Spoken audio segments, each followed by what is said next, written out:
Chapter 27. Sigh. In a building in Xincheng, a long sigh passed through the thin wooden door, causing the secretaries outside to discuss. In the office, Yarrow Dehua scratched his head, which did not have much hair to begin with. He was filled with worries and did not know who to talk to. It's been more than 5 months. Why isn't there a new gold medal translator? Yarrow Dehua lamented in his heart. Yarrow Dehua was the deputy general manager of Cinder Translation Company, and the general manager was his brother. 10 years ago, he and his brother volunteered to open up the translation market. Under the circumstances where no one was optimistic about it, he relied on his own ingenuity to carve out a bloody path and made Xindar Translation Company sit firmly on the top spot in the translation industry in South China. However, in the past 2 years, there had been a bottleneck in the development of translation. This bottleneck did not mean that there was a problem with the company's strategy, but that there were not enough gold medal translators. Due to the development in the past few years, Cinder had recruited almost all the excellent translators in South China, and the quality of their translations was generally higher than other small companies. Therefore, many customers from outside of South China came to visit them. This led to another problem. The other ranks were still manageable, but when it came to gold medal interpreters, it was like there was too much porridge and not enough monks. There were often a lot of gold medal assignments, but the gold medal translators could not complete them. The academic atmosphere now was too utilitarian and too impatient. Too many young people were gradually lost and came out to wander around after learning half a bucket of knowledge. Moreover, the language profession was no longer as popular as it was 10 years ago, and there was a shortage of talents in the field of translation. In the past 2 years, there were only 2 new gold medal translators last year, and they were promoted in the first half of the year. There were no new gold medal translators in the second half of the year.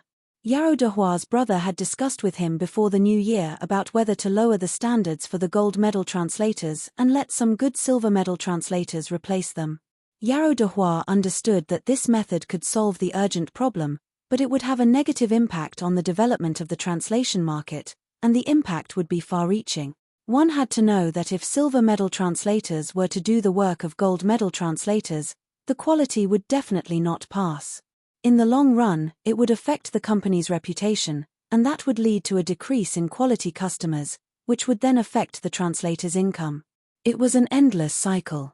To solve this problem, there were only 2 ways: to expand the translators in other regions or to train their own gold medal translators.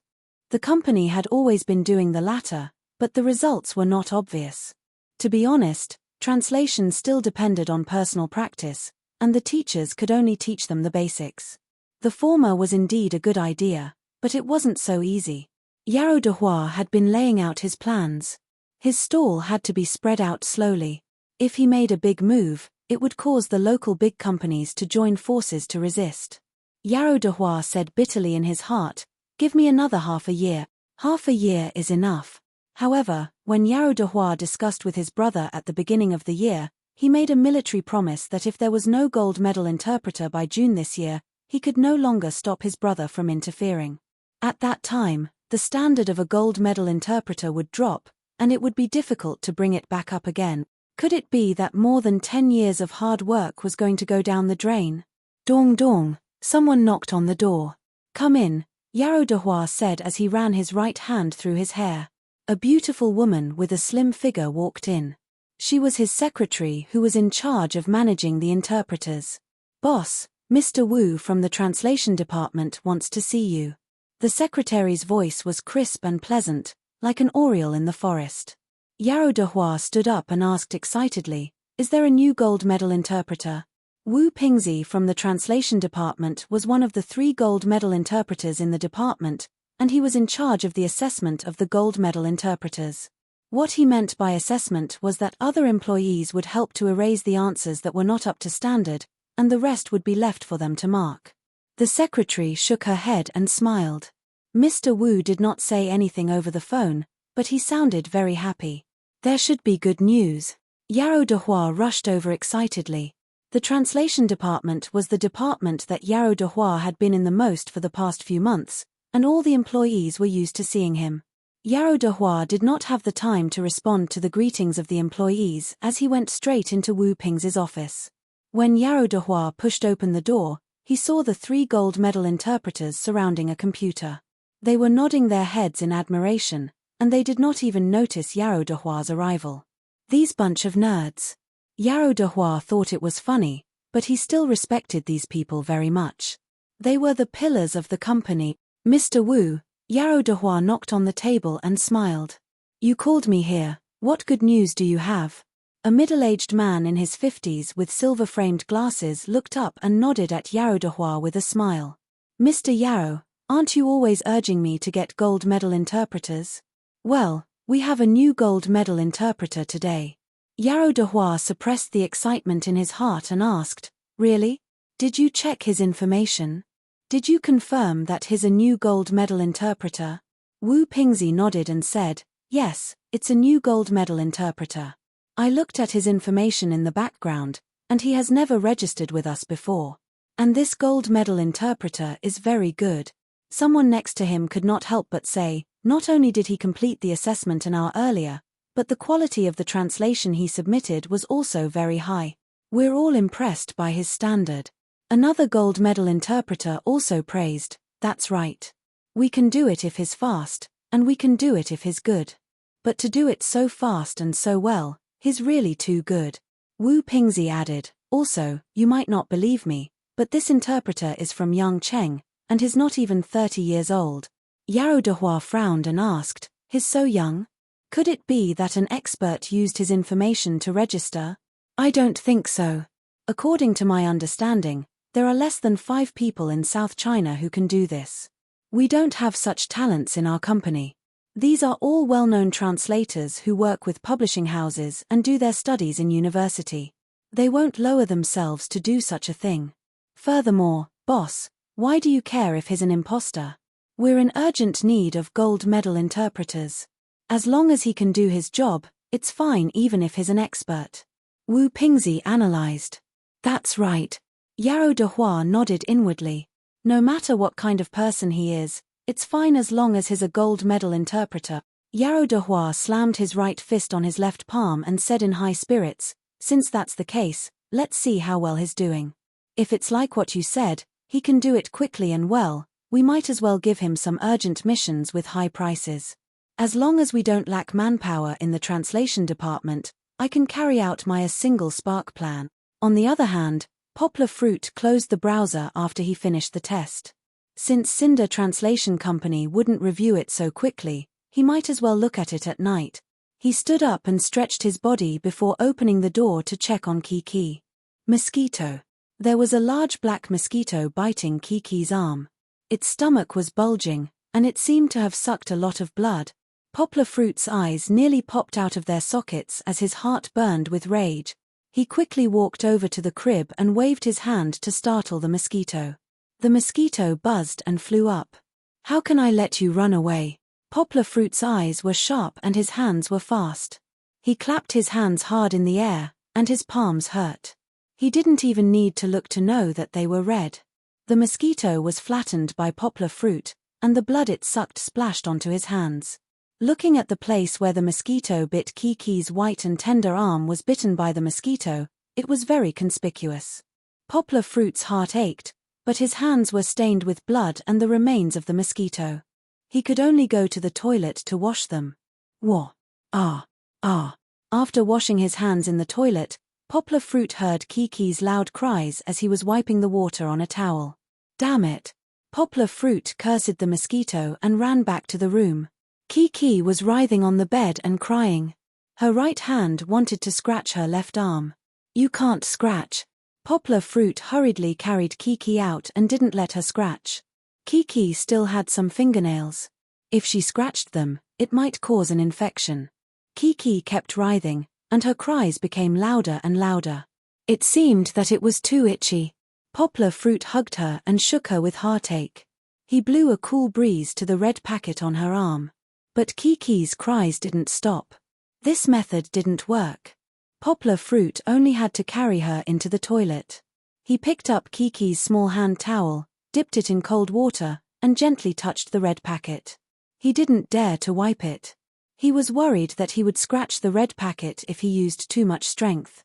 The ice-cold water temporarily alleviated the itchy and painful feeling. Chichi felt a little better, and her cries and shouts quieted down a little.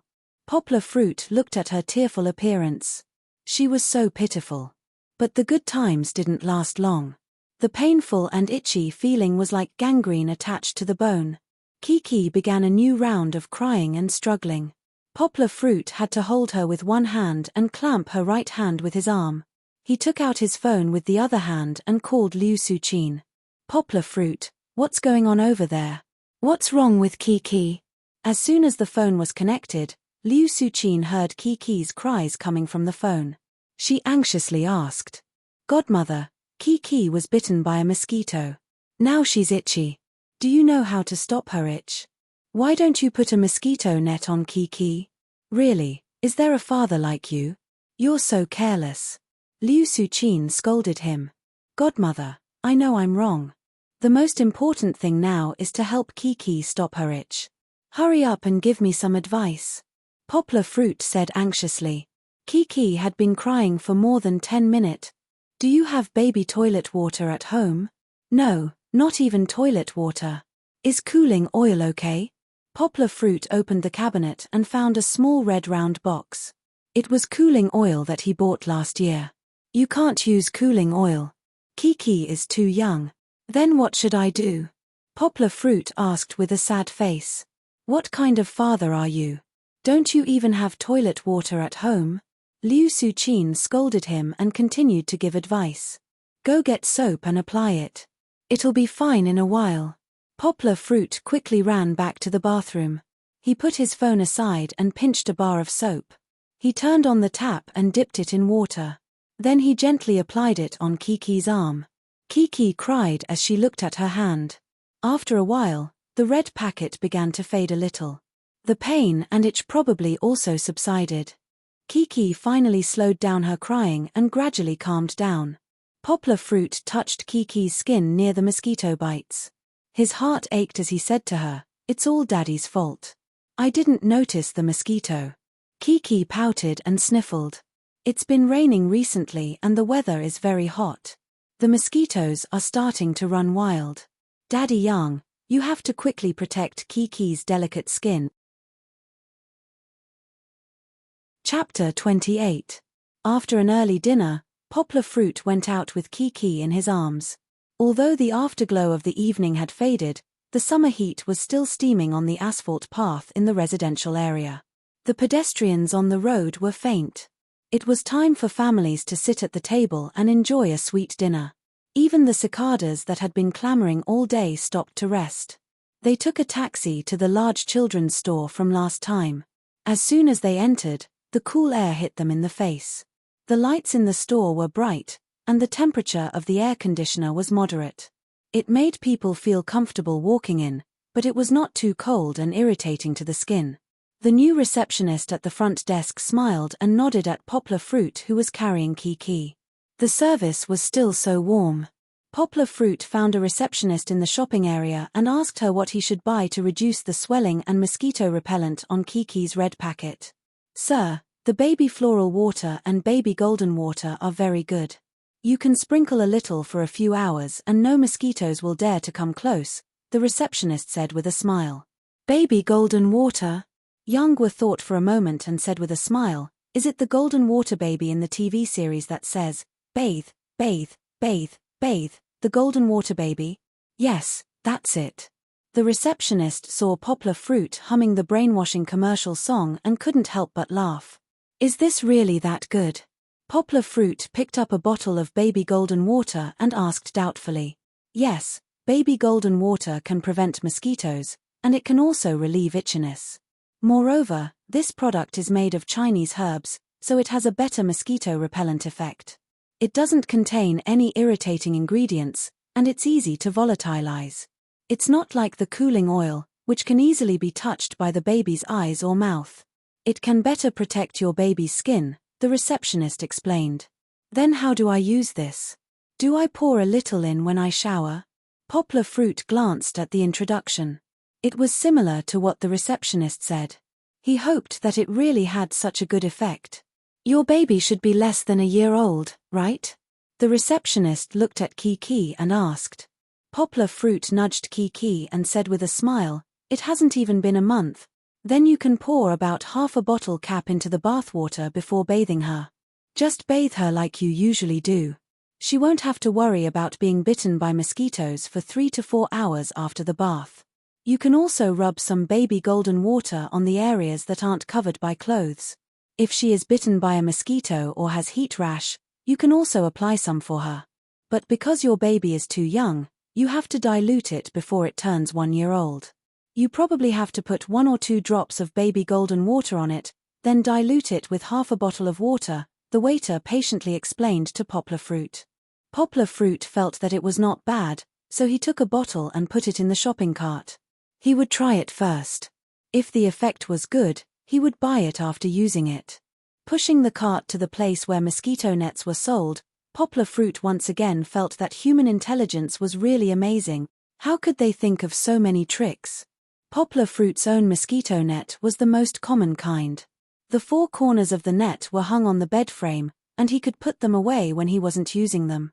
The mosquito nets in front of him were rectangular in shape, inverted semicircular in shape like a Mongolian yurt, and arched in shape. There were steel frames that could be folded like a tent, balloons that could be filled when used, and bamboo strips. There were dozens of different mosquito nets, and none of them were the same. Poplar Fruit immediately took a fancy to a mosquito net that was buckled like a pot lid in the baby's crib. He looked at the description and saw that the steel frame could be folded like an umbrella. But when he saw this, Poplar Fruit frowned. It could be folded like an umbrella.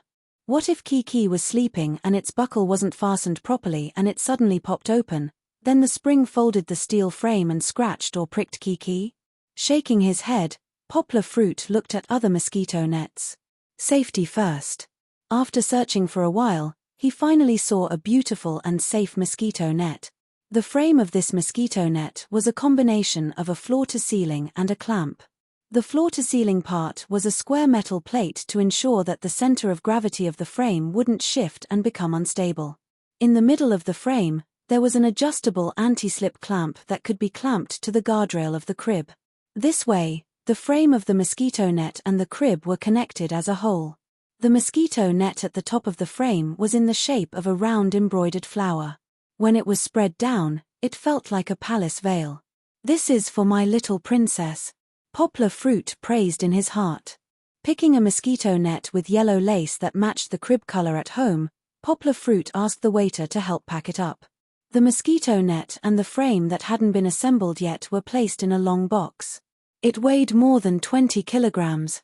After paying the bill, Poplar Fruit picked it up and left. His relaxed look stunned the waiter. Now that he had increased his strength, he didn't feel tired carrying Kiki in one hand and things in the other. Walking out of the door, Poplar Fruit thought for a while. It was inconvenient to take the subway or bus like this, so he might as well take a taxi. So he walked to the side of the street and waited for the taxi to arrive. The road was full of traffic. The sound of horns, the sound of engines, and the noise of pedestrians intertwined into a majestic symphony. The flashing of the red street lights, the fleeting of the car lights, and the bright lights of the high-rise buildings made people feel the bustling and noisy city. Poplar Fruit felt a movement in his trouser pocket. He didn't know who was calling. Now that both of his hands were busy, what should he do? Fortunately, Poplar Fruit was strong. Using the middle finger, ring finger, and little finger of his left hand, he barely hooked the strap. Then, with the other 2 fingers, he took out the phone from his trouser pocket. He swiped the lock screen, lifted it up, and clamped it between his neck and shoulder. The call went through. It was that bastard Song Jiwen. He really knew how to pick the time to call. "Hey, old fruit, where are you now? Why is it so noisy? Just now, a car roared by on the road. I'm outside buying things for Kiki. What do you want?" Poplar Fruit said loudly. "Not now. I'll come to find you after work tomorrow. I'll tell you then." "Okay, I'm not free now. Let's talk tomorrow." The phone hung up. Poplar Fruit was about to take the phone off his neck when suddenly, a horn sounded beside him. Beep. The horn was screaming, and the sound was getting closer and closer. Poplar Fruit's heart skipped a beat, and he subconsciously took 2 steps back. Just as he stepped aside, a motorcycle roared past Poplar Fruit. A man with yellow hair on the motorcycle turned his head and cursed, "Motherfucker, do you know how to watch the road?" This was the sidewalk. "How dare you break the traffic rules and shout like that?" Poplar Fruit was furious, but the motorcycle was already far away. Soon, he could only see its blood-red taillights. Poplar Fruit frowned. Now that he was holding Kiki, even if he was angry, he could only let it go. "Fuck. My phone." Poplar Fruit just reacted. Just now, when he moved back, his neck and shoulder loosened, and the phone rolled to the ground. "Where's the phone?" The ground was empty, and there was only a saw opening. "No way. It fell in." Poplar Fruit's eyelids twitched, and he squatted down to take a look. Although the saw opening was sealed with steel, the gap in the middle was still big enough for a phone to slip through. Poplar Fruit couldn't see anything, and only heard the sound of water flowing. It was gone just like that. Not to mention whether it was possible to fish out the phone in such a turbulent current. Even if it was possible, it would have been damaged by the water. Poplar Fruit punched the tree next to him with his left fist. Under the heavy punch, the tree swayed slightly. Ignoring the pain, Poplar Fruit's heart was full of regret. This phone meant a lot to him. This was the iPhone 4 that Lu Yunran bought for him with her first month's salary after she started working. It replaced the Nokia that Poplar Fruit had used for 4 years. It was the most precious gift that Poplar Fruit had ever received. This precious didn't refer to its price, but the heavy heart. After Lu Yunran left, this phone became Poplar Fruit's last emotional sustenance. Looking at it, he would think of their sweet past. Sometimes at night, Yang Guo would secretly flip through the photos in the album. She would look at the time when the two of them were holding hands tightly, at the time when their faces were pressed tightly together, at the time when they hugged each other and walked on the road. Lu Yunran was gone, but she still filled Yang Guo's heart to the brim. "Now, even you have to leave me?" Poplar Fruit stared blankly at the dark saw. Poplar Fruit sat in a taxi in a daze. When he got home, he hugged the sleeping Kiki and sat on the bed. His heart was empty. Lu Yunran's beautiful figure seemed to appear in the night sky before his eyes, but she only looked back once before gradually disappearing into the distance. Just like the love between them, it was already so ethereal that it could no longer be grasped. Buzz, buzz. The sound of mosquitoes flapping their wings pierced through the void and entered Poplar Fruit's ears. Mosquitoes again. Poplar Fruit woke up from his daze, and his eyes glowed again. He chased away a few and killed a few. But now, Kiki was like a piece of meat that attracted mosquitoes one after another. He had to set up a mosquito net for Kiki. Poplar Fruit first followed the waiter's instructions. He diluted a little baby gold water and applied it on Kiki's exposed little arms and legs. Then, he carried her to lie on his bed and set up the mosquito net. After doing all this, Poplar Fruit crawled out and opened the box of the baby mosquito net. "It's quite simple," Poplar Fruit muttered to himself as he looked at the instruction manual. He assembled a few sections of steel pipes and metal plates and propped them up against the crib. Then, he fastened the anti-slip clamp to the crib's guardrail and tightened the screws. Finally, he hung the mosquito net from the steel ring above. The yellow embroidered mosquito net draped down like a waterfall and enveloped the entire crib. Poplar Fruit clapped his hands in satisfaction. It was done. He carried Kiki into the crib and poked his head out to observe. After making sure that there were no mosquitoes hiding in the net, he retracted his head from the mosquito net. Chichi could finally have a good night's sleep. Poplar Fruit was relieved. At this time, he was also secretly laughing at himself for not being able to see through her and not letting go. Since she had already left, it was better for him to live his life well. Why think so much? Back in the living room, Poplar Fruit turned on his computer and logged on to the Shindar Translation Company's website. A new message flashed in the background of the interpreter. He opened it and saw that he had passed the gold medal interpreter test. Yes. Poplar Fruit slapped the table happily. Poplar Fruit opened the gold medal interpreter's background and looked through it. Although the mission panel was not as dazzling as the trainee interpreters, there were still a lot of missions. Many of the missions were clearly priced above the minimum standard of 300 yuan per 1,000 words. Of course, these missions also had time limits or other requirements. Poplar Fruit planned to find a mission with fewer words to try and see if the reward could really be transferred to his card in time after completing the mission. Oh, that's right, it's not in my card. Poplar Fruit remembered that this system was developed in cooperation with Alibaba and used the Alipay system. Poplar Fruit's phone was the one that had just fallen into the sewer. Scratching his head, Poplar Fruit opened the Alipay website and changed the phone. For the time being, he would set it to the number that he used to work. He would change it back when he got his card back. Poplar Fruit took out the phone from the drawer. This phone that no one would pick up if it was thrown on the street used to call clients. He did not expect it to be used in an emergency. He smiled bitterly and shook his head. The night was getting darker and darker. Many people had already climbed into bed and gone to sleep. Poplar Fruit started his first job since he resigned under the pale yellow light of the table lamp. The living room was completely silent. Only the sound of tapping on the keyboard could be heard. It was never too late to earn money for milk powder, right? Chapter 29. Early in the morning, Poplar Fruit jumped out of bed like a carp. Although he did not set the alarm, the good habits he had developed these days had become a natural reaction of his body. He woke up at the first glimmer of dawn. Last night, he stayed up until 1 o'clock in the morning and fed Kiki milk before going to bed. This morning, he could still wake up at 5 o'clock full of energy. This showed the wonders of Zhong Sanfeng's internal martial arts. As usual, he ran, practiced martial arts, and bought breakfast to eat at home. This kind of single life was a bit boring, but it was healthier and more leisurely than most people. Humming a little tune, Poplar Fruit made the milk powder. He carried Kiki to the balcony and looked at the scenery outside while feeding her. Poplar Fruit had a flash of inspiration. Should he play some classical music or children's songs for Kiki? He heard that it was good for the baby's brain development and for future early education. Ding dong. This was not the sound of the doorbell. Poplar Fruit's house did not have a doorbell at all.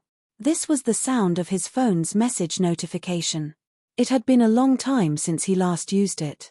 Poplar Fruit also thought for a while before he reacted. He picked up his phone from the coffee table and looked. There was money in his Alipay account. There was an extra 700 yuan. Yesterday, he translated more than 2,500 words. After deducting the commission, this was the amount. Looking at the time, it was a little over 9 o'clock. If he went to work at 8 o'clock, it seemed that Shindar Translation Company's efficiency was quite high. Poplar Fruit nodded with satisfaction. He did not know that Shindar Translation Company's bounty was usually settled within 2 working days. The reason why Poplar Fruit could get it so quickly was because of his translation yesterday. The speed and quality of his translation once again proved his ability. When Yarrow Dehua arrived at the company today and heard Wu Ping's report, he was very happy. He specially instructed the finance department to treat Poplar Fruit specially. Otherwise, he might not have received the money today. The remuneration for translation work was calculated based on the interest rate of remuneration for services. Although the personal income tax exemption had not yet been raised to 3,500 yuan, which would be officially implemented in September, Poplar Fruit's income had not yet reached 2,000 yuan, so he did not need to pay tax for the time being. Of course, based on Poplar Fruit's efficiency, his monthly income would definitely exceed the tax exemption limit. At that time, the Cinder Translation Company would automatically deduct the tax from his bounty. These were all stated in the electronic contract. Finally, there was an income. Poplar Fruit was overjoyed. Since his resignation, he had been under a lot of pressure. Whether it was Song Jiwen, his godmother, Liu Guilin, and his wife, they all felt that Poplar Fruit's choice was too reckless. No one was optimistic about him. Moreover, he and Kiki had spent a lot of money these days. This money was deducted from their previous savings. How could he not feel anxious when he saw that his savings were slowly decreasing? Hard work paid off. After a period of learning, he finally became a gold medal translator. He also finally received his first bucket of gold after his resignation. Although it was only 700 yuan, Poplar Fruit was very confident that he could let everyone see that his choice was correct. Not only could he earn money, but he could also earn more than before. After feeding Kiki, Poplar Fruit let her sit in the baby stroller. Kissing her milky little face, Poplar Fruit smiled and said, "Kiki, accompany Daddy to work, okay?" The baby stroller was parked on the right side of Poplar Fruit. Kiki could see her father, and Poplar Fruit could also look after her from time to time. Opening the webpage, Poplar Fruit saw that the mission he completed yesterday had passed the review. He smiled, closed the historical mission, and clicked on the mission market interface. It seemed to be a little different. Poplar Fruit was a little surprised to see that the missions in the first few rows had become high-priced missions with a time limit. Could it be that there was a revision today? Poplar Fruit could not figure it out, so he stopped thinking about it. Anyway, it was just a change in the order of the missions, and it did not affect anything. However, Yanghua didn't choose a mission like yesterday. She didn't choose a mission with fewer words and the lowest price. Since Xindar Translation Company was so generous with the rewards, then he would just do the missions in the first row. These missions with 1,000 words cost more than 300 yuan. If Poplar Fruit wanted to earn money, these missions were the most suitable for him. The time limit for other translators would increase the difficulty, but for Poplar Fruit, it was just a piece of cake. This was because his translation speed was very fast.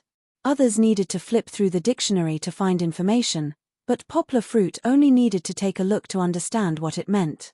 How could it not be fast? The first mission was a technical company that urgently needed to translate a manual. It was probably going to participate in some exhibition. Poplar Fruit used to work in a trading company, so he knew the ropes.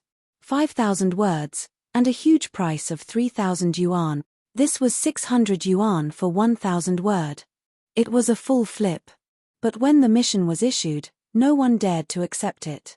Because the 5,000 words were required to be submitted by 10 o'clock tonight, no one thought that they could complete a 5,000 words Chinese translation in just 10 hours. Yarrow de Hua was also scratching his head in the translation department. His 3 top translators were sitting in front of him. Should he split the 5,000 words and let the 3 of them work on it? Yarrow de Hua was a little hesitant. This was a helpless move to complete the mission on time, but it would also cause the entire translation to read in different styles. "Boss," a secretary knocked on the door and came in, saying, "The Eagle Hero has accepted the mission." Although this sounded a little funny, it was like a shot of adrenaline, making Yarrow de Hua feel refreshed. Wu Pingzi rushed in front of him and said excitedly, "Boss, that's great. If it's the Eagle Hero, then this mission will definitely be a success." Yarrow de Hua also nodded excitedly. In his hand, he was still holding Poplar Fruit's report from yesterday, more than 2,500 words in 4 hours. Poplar Fruit also hesitated for a while before accepting the mission. It would be a pig's head if he didn't take the money. It's fine if it's hard work, but translating this 5,000 words manual can earn him 3,000 yuan. How many days of hard work did he have to work to earn that amount? It's time to work. Poplar Fruit turned off the speaker and looked at Kiki. She didn't protest. She just sat quietly in the baby stroller and looked at her father. Opening the document, it was the same old routine. Poplar Fruit slowly read the manual. It took him 15 minutes to memorize the 5,000 words. Then, he scanned it again to make sure that his memory was correct. Poplar Fruit closed the document. Then, he closed his eyes and began to draft the translation in his mind. Every time he flipped through 1,000 words, he would open his eyes and type out the translation on a blank document. Every time Poplar Fruit's fingers flew on the keyboard and the rhythmic tapping sound rang out, Kiki raised her head in surprise. Her big eyes sparkled as she stared at her father. With her small brain, she couldn't understand what her father was doing. After an hour, Kiki couldn't bear it anymore and fell into a deep sleep. Poplar Fruit finished typing the 1,000th word, looked back, and smiled. He put down the keyboard, stood up, and bent down to pick up Kiki. After all, it was a little uncomfortable to sleep sitting in the stroller. Poplar Fruit carried her into the room, put her on the baby bed, covered her with a quilt, put down a mosquito net, and checked that the baby monitor was working properly. Then, he returned to the living room and continued to work. At noon, Song Jiwen ran over. He was here to deliver the household register to Poplar Fruit. Poplar Fruit took out the household register from the information bag. The dark red cover was flipped open. The first page was the household owner, Poplar Fruit's information. The second page was Kiki's information. The name was Yang Luochi. The right column indicated that the household owner or the relationship with the household owner was a daughter. Haha, Song Jiwen laughed. Now you can rest assured. Your daughter is officially under your name. Poplar Fruit smiled happily. Oh right, Laro Guo, why is your phone always turned off? Song Jiwen shook his phone and asked, I couldn't get through today. Oh, I accidentally dropped my phone in the sewer yesterday. You can call my number 139x for now. I'll buy a new phone and get my old number back, Poplar Fruit said without looking up. You're so unlucky. Then hurry up and get it back. Otherwise, if my godmother calls you, you won't be able to answer. Song Jiwen said casually. Huh? Poplar Fruit raised his head in confusion and asked, My mom called me. Why do you care about this? Song Jiwen realized that he had spilled the beans. He stammered, No, I just said it casually. He was the worst at lying. Poplar Fruit could tell at a glance. Poplar Fruit frowned, stared at his eyes and asked, No, you're lying. Wait, you didn't tell my mom about Kiki, did you? Oh. Song Jiwen couldn't make up an excuse. He closed his eyes and said, My mom asked me to call her. You called me yesterday to tell me about this. Poplar Fruit asked. Yes. Song Jiwen nodded and said, I wanted to tell you yesterday, but my mom forced me to call her early this morning. My mom knows. Poplar Fruit felt that his head was a little big. He wasn't mentally prepared. Song Jiwen secretly looked at Poplar Fruit's expression. He didn't look angry. He said tentatively, My mom said that if you don't dare to say it, then we'll say it for you. You don't have to be so hesitant. Actually, I think my mom is right. A mother doesn't despise her son for being poor, and a son doesn't despise his mother for being ugly. No matter how hard it is for you now, my godmother can understand you. Also, think about it. Kiki is going to be 1 month old in a few days. How nice would it be for the whole family to gather together and live such a happy life for her? I know. Poplar Fruit rubbed his face with both hands and said, Since you said it, then say it. Anyway, I have to face it. I'll buy a mobile phone and get a new card in the afternoon. Do you have enough money? Song Jiwen took out his wallet and said, If not, I still have some here. Poplar Fruit looked at Song Jiwen strangely. He was moved and said, I have money. Do you still think that I don't have any income now? You don't have to pretend. We're brothers, after all. You don't dare to spend my money. Poplar Fruit stood up and walked to the computer. He opened the Alipay page and waved to Song Jiwen, saying, Come and see. He pointed to his morning income and said, See? This is the money I earned last night. So much in one night, Song Jiwen said in surprise. You didn't go to work in Guan City, did you? Poplar Fruit punched him and said with a smile, I won't go even if you go. This is the payment for translating. I've told you before. Look at this. Poplar Fruit opened the document that he was going to translate today and said, After you finish reading these 5,000 words, you'll get 3,000 yuan. This is too difficult. Song Jiwen looked at the document as if he was reading a book from heaven. Now you know how good I am. You were afraid that I didn't have money, haha. Poplar Fruit laughed. Well, I was worried for nothing. Then you work hard. Come on. I won't bother you anymore. I'll go back to work. Song Jiwen was relieved and left. Poplar Fruit had lunch, walked around, then sat back in front of the chair and continued to work. He had read 2,000 words in 3 hours in the morning. It would take him another 4 or 5 hours to finish the work. Chapter 30. It was almost 4 o'clock in the afternoon. Poplar Fruit raised his head to look at the time. Including the time he spent changing Kiki's diaper, He had translated another 2,000 words in the past 3 hours. He still had 1,000 words to go before he finished reading the entire book. No way. There wasn't enough time in the afternoon. Poplar Fruit knew that when Kiki woke up, he would have to give her a bath and massage. It would take a lot of time. Moreover, the Unicom business hall next to the market would close at 5 o'clock in the afternoon. If he didn't go now, he would have to wait until tomorrow. Since he wouldn't be able to finish reading the book in the afternoon, he might as well continue at night. Poplar Fruit picked up his wallet and ID card, locked the door, and walked towards the market. The business hall wasn't big, mainly because it wasn't a comprehensive business district. There were only a few residential areas nearby, and it was also a bit remote. Even if it was built big, there wouldn't be many customers. As soon as Yanghua entered the door, she saw a few women gathered together in the business hall. She didn't know what they were talking about. Looking at their high spirits and beaming with joy, it seemed that they couldn't get rid of the word gossip. Seeing that there was a customer, a slightly older woman coughed twice. She was probably the manager. Hearing the coughing sound, the women quickly straightened up and hid the smiles on their faces. Their expressions changed so quickly that it could be seen how powerful the women's talent in acting was. Although these salespeople liked to be lazy, their service attitude towards Poplar Fruit was still very good. A young salesperson with a pretty face tidied her clothes and greeted him. "Sir, how can I help you?" The young salesperson's cheeks were slightly red. While speaking, her eyes secretly glanced at Poplar Fruit's face. However, she didn't dare to look into Poplar Fruit's eyes. "Is there something on my face?" Poplar Fruit was a bit uncomfortable under her gaze. He reached out and touched it. "It's quite clean. She's probably so careful because I found out that she was lazy." Poplar Fruit thought. "It's like this. I lost my phone yesterday. It wasn't stolen.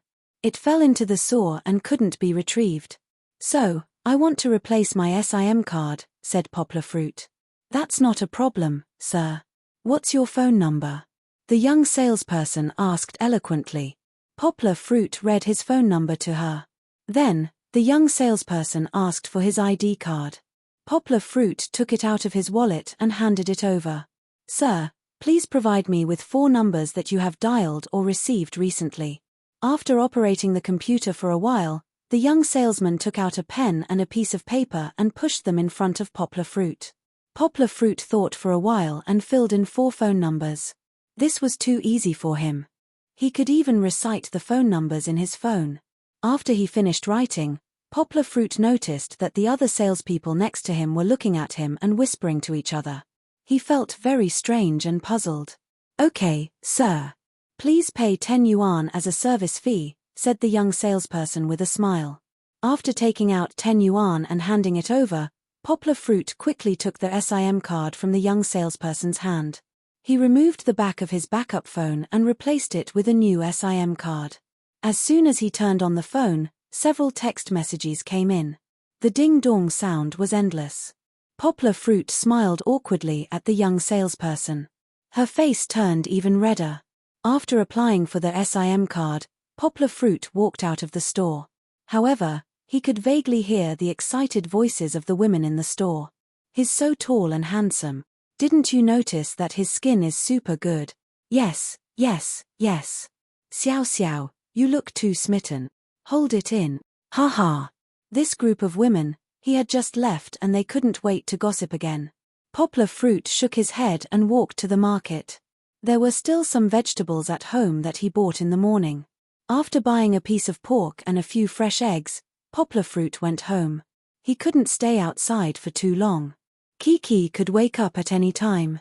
When he got home, Poplar Fruit first called his mother. There were more than 10 missed calls from his mother today. If he didn't call back, he didn't know how anxious his mother would be. "Hello, Fruit, is that you?" As soon as the call connected, Poplar Fruit didn't have time to speak before his mother's familiar voice came through the phone. His mother sounded very anxious, but her tone was full of concern.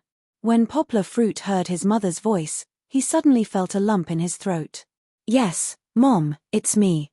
You child, such a big thing happened. Why didn't you tell your family?" "Mom, I wanted to give you a surprise." Poplar Fruit said hesitantly. It would be strange if you were surprised. Mom raised you, so how could I not know your personality?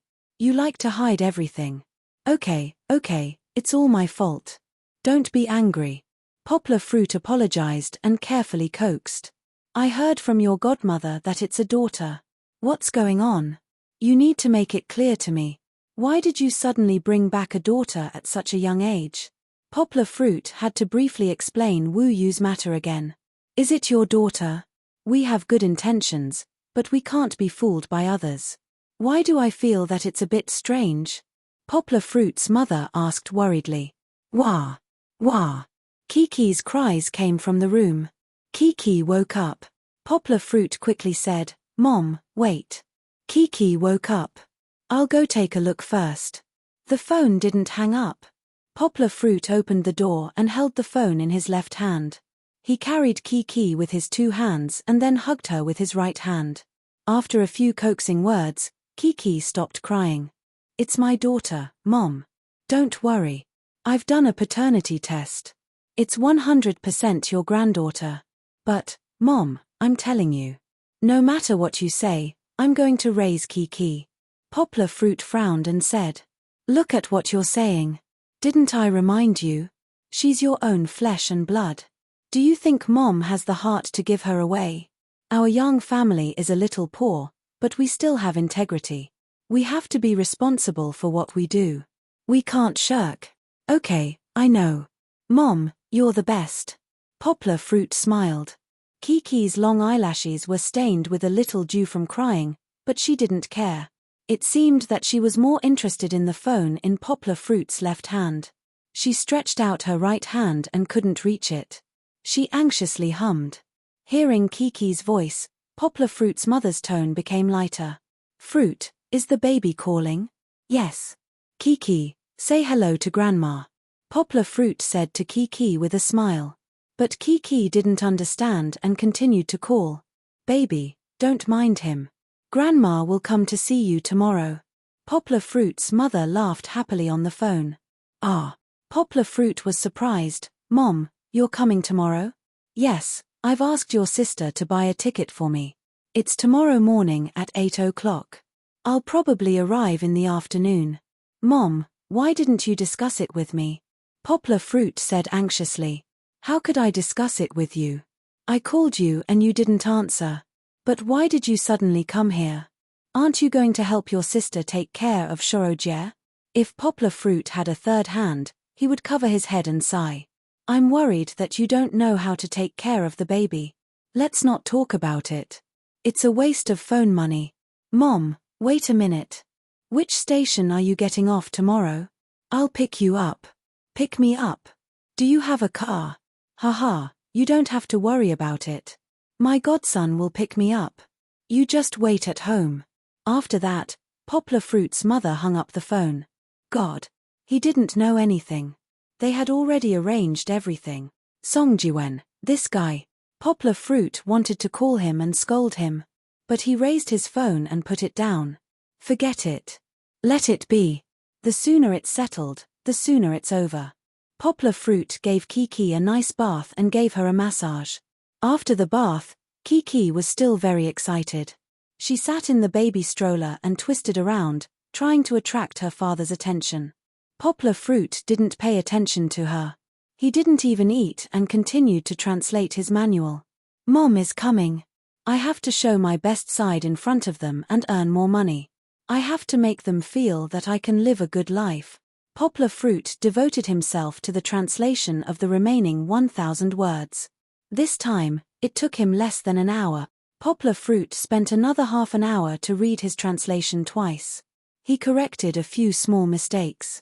After confirming that there were no mistakes, he sent it back to Shindar Translation Company. Looking at the time, it was not even 6 o'clock yet. Poplar Fruit was still very satisfied with the completion of the task 4 hours earlier. He didn't know that his completion of the task would shock Yaodehua, Wu Pingzi, and the others who were working overtime in the company.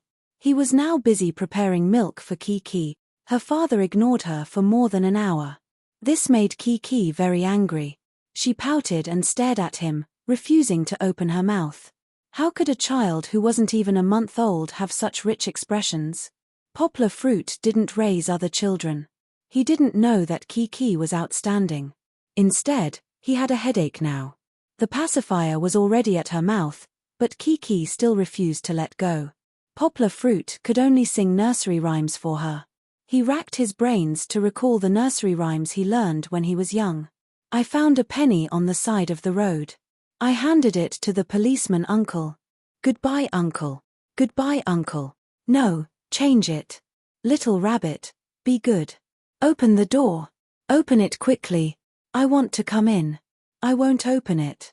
I won't open it. Mommy hasn't come back yet. I won't open it no matter who comes. No, change it. A little girl picking mushrooms, carrying a big bamboo basket. Ah! Poplar Fruit forgot the lyrics.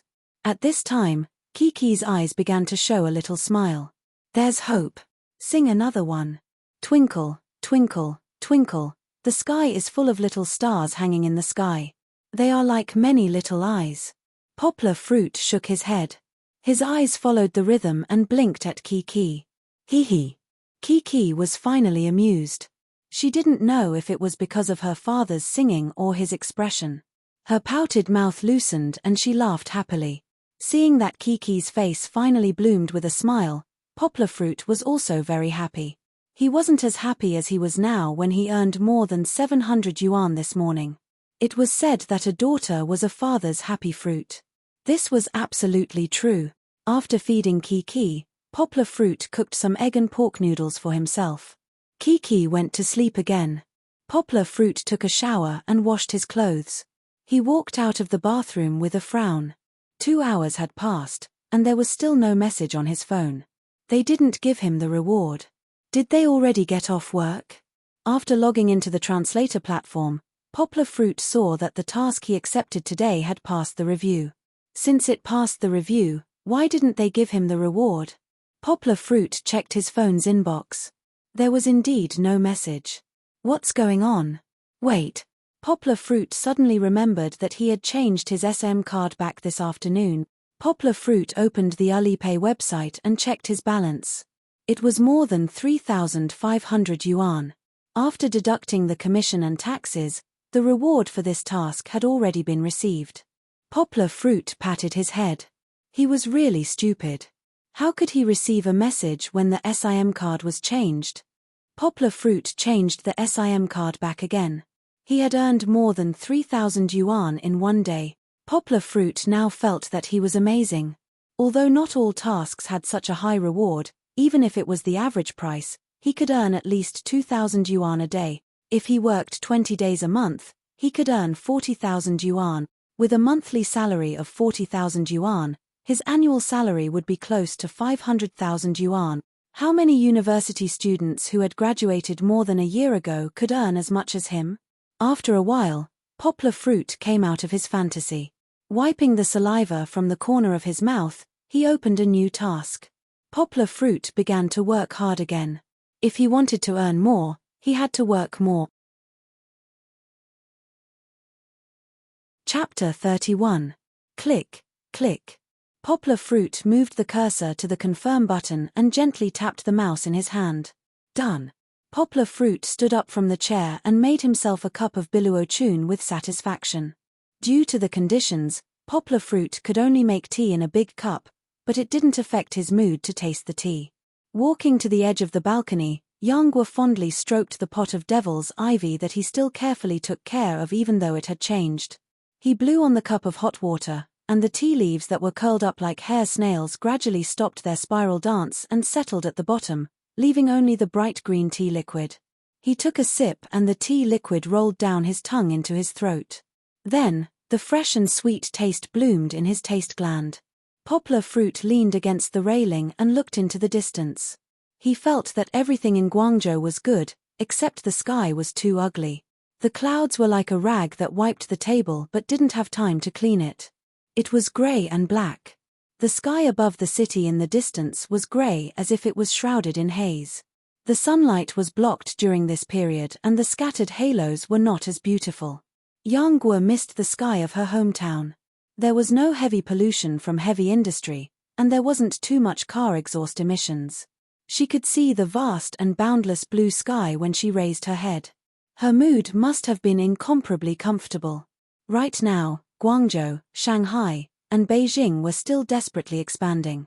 Even though many heavy industrial factories had moved to areas outside of the Pearl River Delta, more polluting enterprises were reborn every day, taking root in the big cities. They only wanted the big opportunities and benefits of the big cities. This situation was very similar to the capital of Yingjili in the early 20th century. He just didn't know if these three big cities would suffer the same fate as Fog City in the future. Now it seemed that the haze that was difficult to control was not far away. Poplar Fruit shook his head and stopped thinking. This was not something he could worry about. He took a sip of tea and returned to the living room. Ding dong. His phone beeped with a message notification. Poplar Fruit looked at it and smiled. Yesterday, he had worked until 2 in the morning before going to bed. Today, after breakfast, he translated until 1 in the morning. After nearly 10 hours of work, he translated more than 7,000 words. Finally, he received a reward of more than 3,000 yuan. This time, the task wasn't as urgent as yesterday's. Originally, it required him to finish reading it within 2 days, so the price wasn't that high. It was only 500 yuan per 1,000 words. However, Poplar Fruit only took half a day to complete this quest. The more he did, the sooner he could move on to the next mission. Poplar Fruit had already chosen the next mission. It was another urgent mission that had just been released today. The time limit for the mission was 1 week. The reason why a week was considered an urgent task was because the client had given him a document of 100,000 word. 100,000 word. Even though it was an English translation, it was still nearly 20,000 words per day. For ordinary translators, even if they didn't eat or drink, it was still very difficult to complete. In the past, Shindar Translation Company would either ask the client to extend the time limit for such a task, or split it into multiple tasks and let multiple top translators complete it. But this time, it was a big client who was rich and imposing. He had already said that the time limit was limited and couldn't be extended. However, he also offered a high price, 800 yuan per 1,000 words. He also told Yarrow Dehua that if the translation was good, he would increase the price to 1,000 yuan per 1,000 words. The extra 200 yuan would go directly to the company, and there would be opportunities to continue working together in the future. Yarrow Dehua thought about it for a long time. If they really did it separately, it would definitely cause the translation to be mixed. In the past, there was no suitable candidate. But now, it was different. They had the Condor Hero. The translation speed was fast, and the translation was top-notch. Such a translator was simply a gold medal among gold medals, a fighter among roosters. Therefore, Yarrow Dehua asked the translation department to send a task invitation to Poplar Fruit. He also told Poplar Fruit that if he did a good job, the extra 20,000 yuan would be his, and the company would only take a cut. Yarrow Dehua understood that the generous reward would attract brave men. The company did not lack this 20,000 yuan, but if they could retain this big customer through this mission, they would have a gold mine that could be mined endlessly in the future. Poplar Fruit agreed after much consideration. If it was a literary text, Poplar Fruit would never accept it. To complete the translation of 100,000 words in a week. What a joke! It should be done in a month. This time, it was the translation of a medical report. It was also a kind of technical text. Other than some difficult terms that needed to be checked in the dictionary, it was basically not very difficult. After accepting the task, Poplar Fruit was not in a hurry to start. A translation of 100,000 words was not something that could be done in a short period of time. Sharpening the axe would not delay the work of cutting wood. Before he started writing, he began to read the document. It had to be said that reading on the computer was much worse than reading on paper. But Poplar Fruit did not have a printer, so he could only read it. This document had more than 400 pages.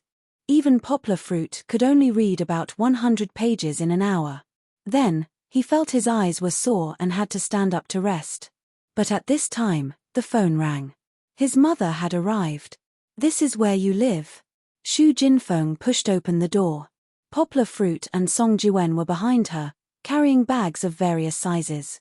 Mom, you go in first. Look, we are carrying a bunch of things. Poplar Fruit laughed. Song Jiwen carried 2 bags and said breathlessly, Yes, Godmother. Let me go in and rest for a while. I am exhausted. Poplar Fruit turned around and smiled at him. You can't sit in the office all day. Look at me. I am carrying twice as many things as you, and I am not panting like this. Song Jiwen shook his head. He did not have the strength to refute. After entering, Song Jiwen sat on the chair in front of the computer desk. He was sweating like rain. He was self-conscious and did not directly lie down on the sofa. Shu Jinfeng could not wait and asked Poplar Fruit to bring her into the bedroom. The old lady was anxious to see her granddaughter. The 2 of them crouched by the crib. Poplar Fruit wanted to pull up the mosquito net to let his mother have a closer look, but the old lady held his hand, afraid that mosquitoes would take the opportunity to fly in. Oh, Fruit, how did you give birth to such a cute baby? Look, this little face looks exactly the same as when you were a child. Although her voice was low, the old lady was so happy that she spoke incoherently. Poplar Fruit covered his mouth and laughed without saying a word. At this time, Kiki's eyelids moved. It seemed that she was about to wake up. Oh, was I too loud just now? I woke the baby up. Shu Jinfeng was a little regretful. Poplar Fruit comforted her. It's okay, Mom. She should wake up now. Chichi's eyes had yet to open, and her vision was hazy. She opened her mouth, and a clear cry suddenly rang out. Poplar Fruit was not surprised. He quickly picked up Kiki from the crib, patted her back, and softly comforted her. Shu Jinfeng was shocked. She said, This child, why is her voice so loud? It's terrible when she cries. Poplar Fruit smiled and said, Mom, it's okay. Kiki is very obedient. In her father's arms, Kiki's crying gradually stopped. However, Poplar Fruit smelled a little bad on Kiki's body. She probably pooped. Thus, he busied himself with tidying up Chichi. The old lady was guarding by the side. She was worried that Poplar Fruit was clumsy and could not change the diapers. However, Poplar Fruit's brisk and steady movements immediately made her look at him in a new light. Was this still her son? Poplar Fruit had never done anything that she did not worry about since he was young. However, why was this big boy in front of her, who was methodically changing diapers, and compared to the child in her impression who could not even tie his shoelaces, like 2 completely different people? Fruit, you've grown up. When the old lady said this, her tone revealed gratification and reluctance. Poplar Fruit smiled proudly. When he was changing diapers just now, he intentionally showed off his skills. Sure enough, he immediately reaped the results. The old lady took Kiki from Poplar Fruit's hands and observed her tenderly. Kiki was also very quiet, but her eyes were still fixed on Poplar Fruit. She did not behave differently when she was being held by Shu Jinfeng compared to when she was being held by Liu Suqin. Poplar Fruit asked Song Jiwen to pour himself a drink while busily organizing the things his mother brought.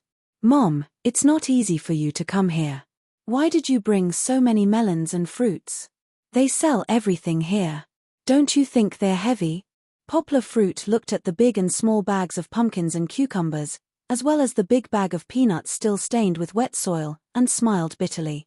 How can the ones bought from the market be better than those grown at home? I thought that you liked to eat them, so I brought them over. You really don't know how to be grateful. Jiwen, remember to bring some back later. The old lady said in a bad mood. Okay, Godmother, I like the pumpkins you grew the most. Shredded and cooked pumpkin rice is the best, Song Jiwen said while drooling. Poplar Fruit smiled bitterly. He was afraid that his mother would be too tired to be grateful. He shook his head and did not say much. Hey, Fruit, stand up straight and let me see. The old lady suddenly called out. Mom, what's wrong? Not knowing what happened, Poplar Fruit inexplicably stood up straight. Hey, Fruit, I haven't seen you for only a few months. How come you seem to have grown a lot taller? A mother knows her son best. Shu Jinfeng immediately saw that her son was different. Godmother, if you didn't mention it, I really wouldn't have noticed. Song Jiwen eagerly walked over and said, Old Guo, take off your shoes and let's compare. Poplar Fruit took off his slippers, and so did Song Jiwen. The two of them stood face to face. Song Jiwen's right palm swept across the top of his head, and then touched Poplar Fruit's nose. Damn.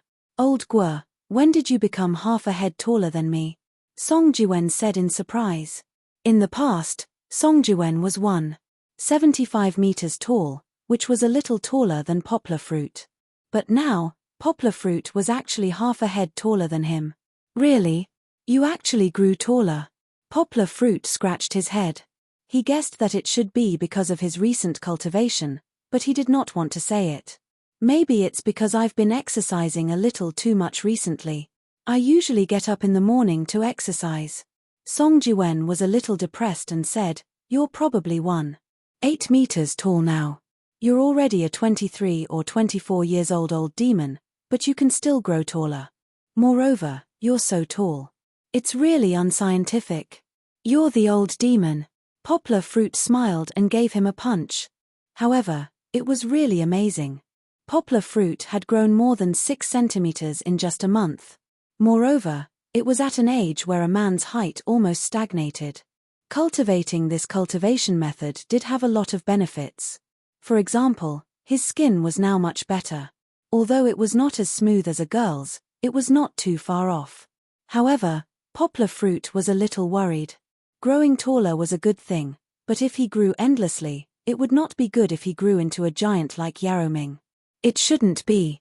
Poplar Fruit comforted himself in his heart. There was no ancient record that Zhong Sanfeng was a giant. Chapter 32. Song Jiwen went back after sitting for a while. Poplar Fruit packed a big bag of food for him.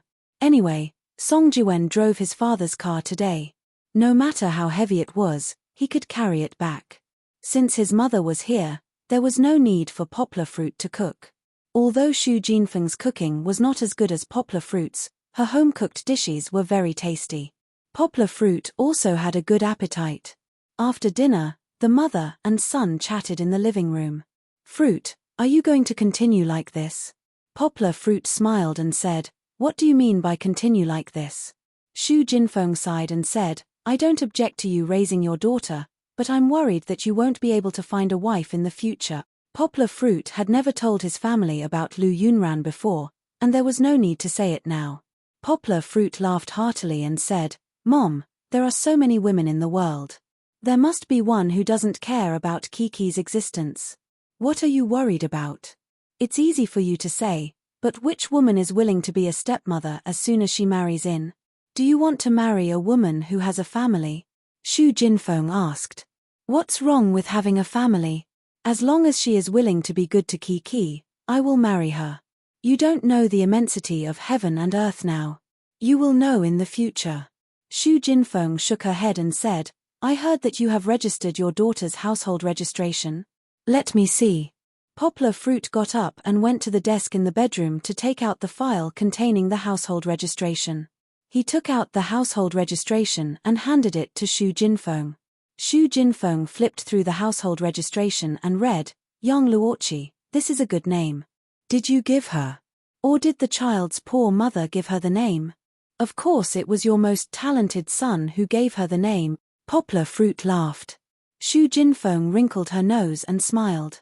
You're just praising yourself. Poplar Fruit asked, how's the situation at home? Shou Jie is already 2 years old, right? If you come out, can Daddy bring him here alone? Poplar Fruit also had an elder sister named Yang Ping. She got married a few years ago and gave birth to a boy. Because the two of them had to work in the city, they left the child in the village with their grandparents. It's fine at home, but I don't dare to bring it out now. Your father is alone at home. It's not a big problem. Why don't you dare to bring it out? Poplar Fruit asked in confusion. Elder sister and brother-in-law had already gotten their marriage certificate. It was not as if they had cheated on each other.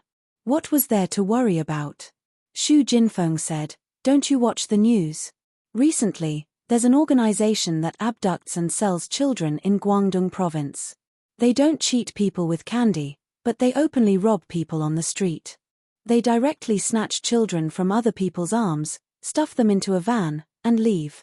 Last month, there were several cases in our city. Now, the families with children in our city don't dare to bring them out. I'm just afraid that she'll be carried away on the streets. Such a big matter, and the police don't care. Poplar Fruit frowned and said, "Who said they don't care? They're like gorillas. Today they're here, tomorrow they might run to another city. We can't catch them." "Then you tell Dad to be careful. If he goes out on the street, pay attention to see if there are any strange people following him. Don't worry, we don't dare to come out now. It's safe to stay at home." Shu Jinfeng laughed. "It's not a good thing to stay at home. The child is bored." Poplar Fruit shook his head. "Mom, you'd better go back early. I'm worried about Dad being alone at home." "There's no hurry. This time, I originally planned to help you take care of the child, but looking at your situation, you're taking good care of her. I won't worry about it. I plan to leave after my granddaughter is 1 month old."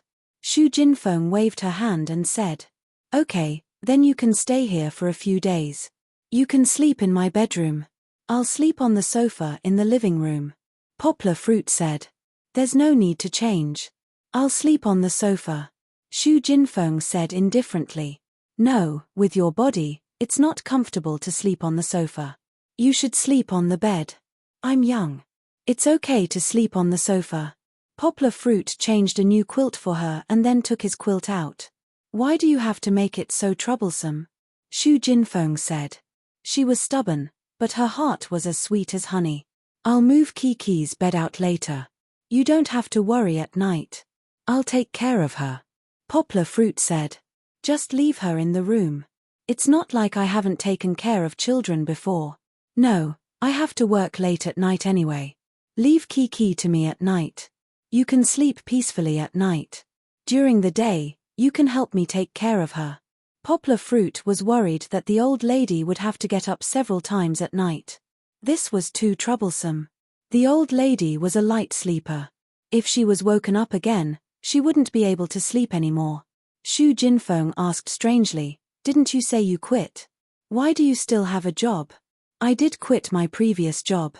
But now I'm helping others translate at home."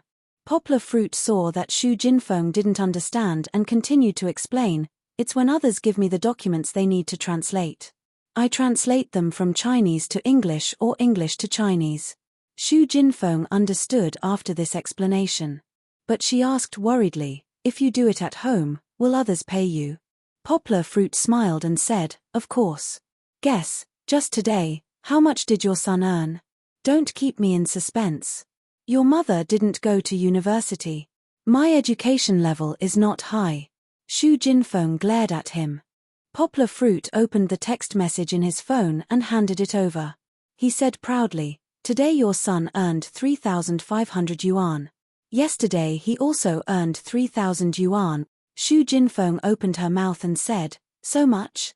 How many acres of land do I have to farm to earn that much?"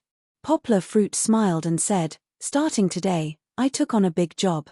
If I do it well, I can earn 100,000 yen in a week." Hiss. Shu Jinfeng sucked in a breath of cold air and said, 100,000 yen. Forget it, I won't say anything.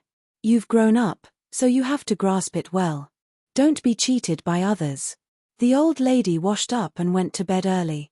Poplar Fruit tidied up and moved Kiki's crib to the living room.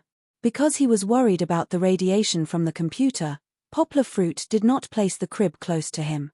Instead, he moved it to the coffee table. After settling Kiki down, Poplar Fruit continued to look at the document that he needed to translate. A document filled with medical terms was like a rock that was hard to chew. Even if Poplar Fruit was a genius, he still felt dizzy after looking at it for 2 hours. He immediately stood up to adjust his thoughts. Poplar Fruit's way of looking at things was different from an ordinary person's way of looking at things. Poplar Fruit's way of looking at things was actually memorizing things.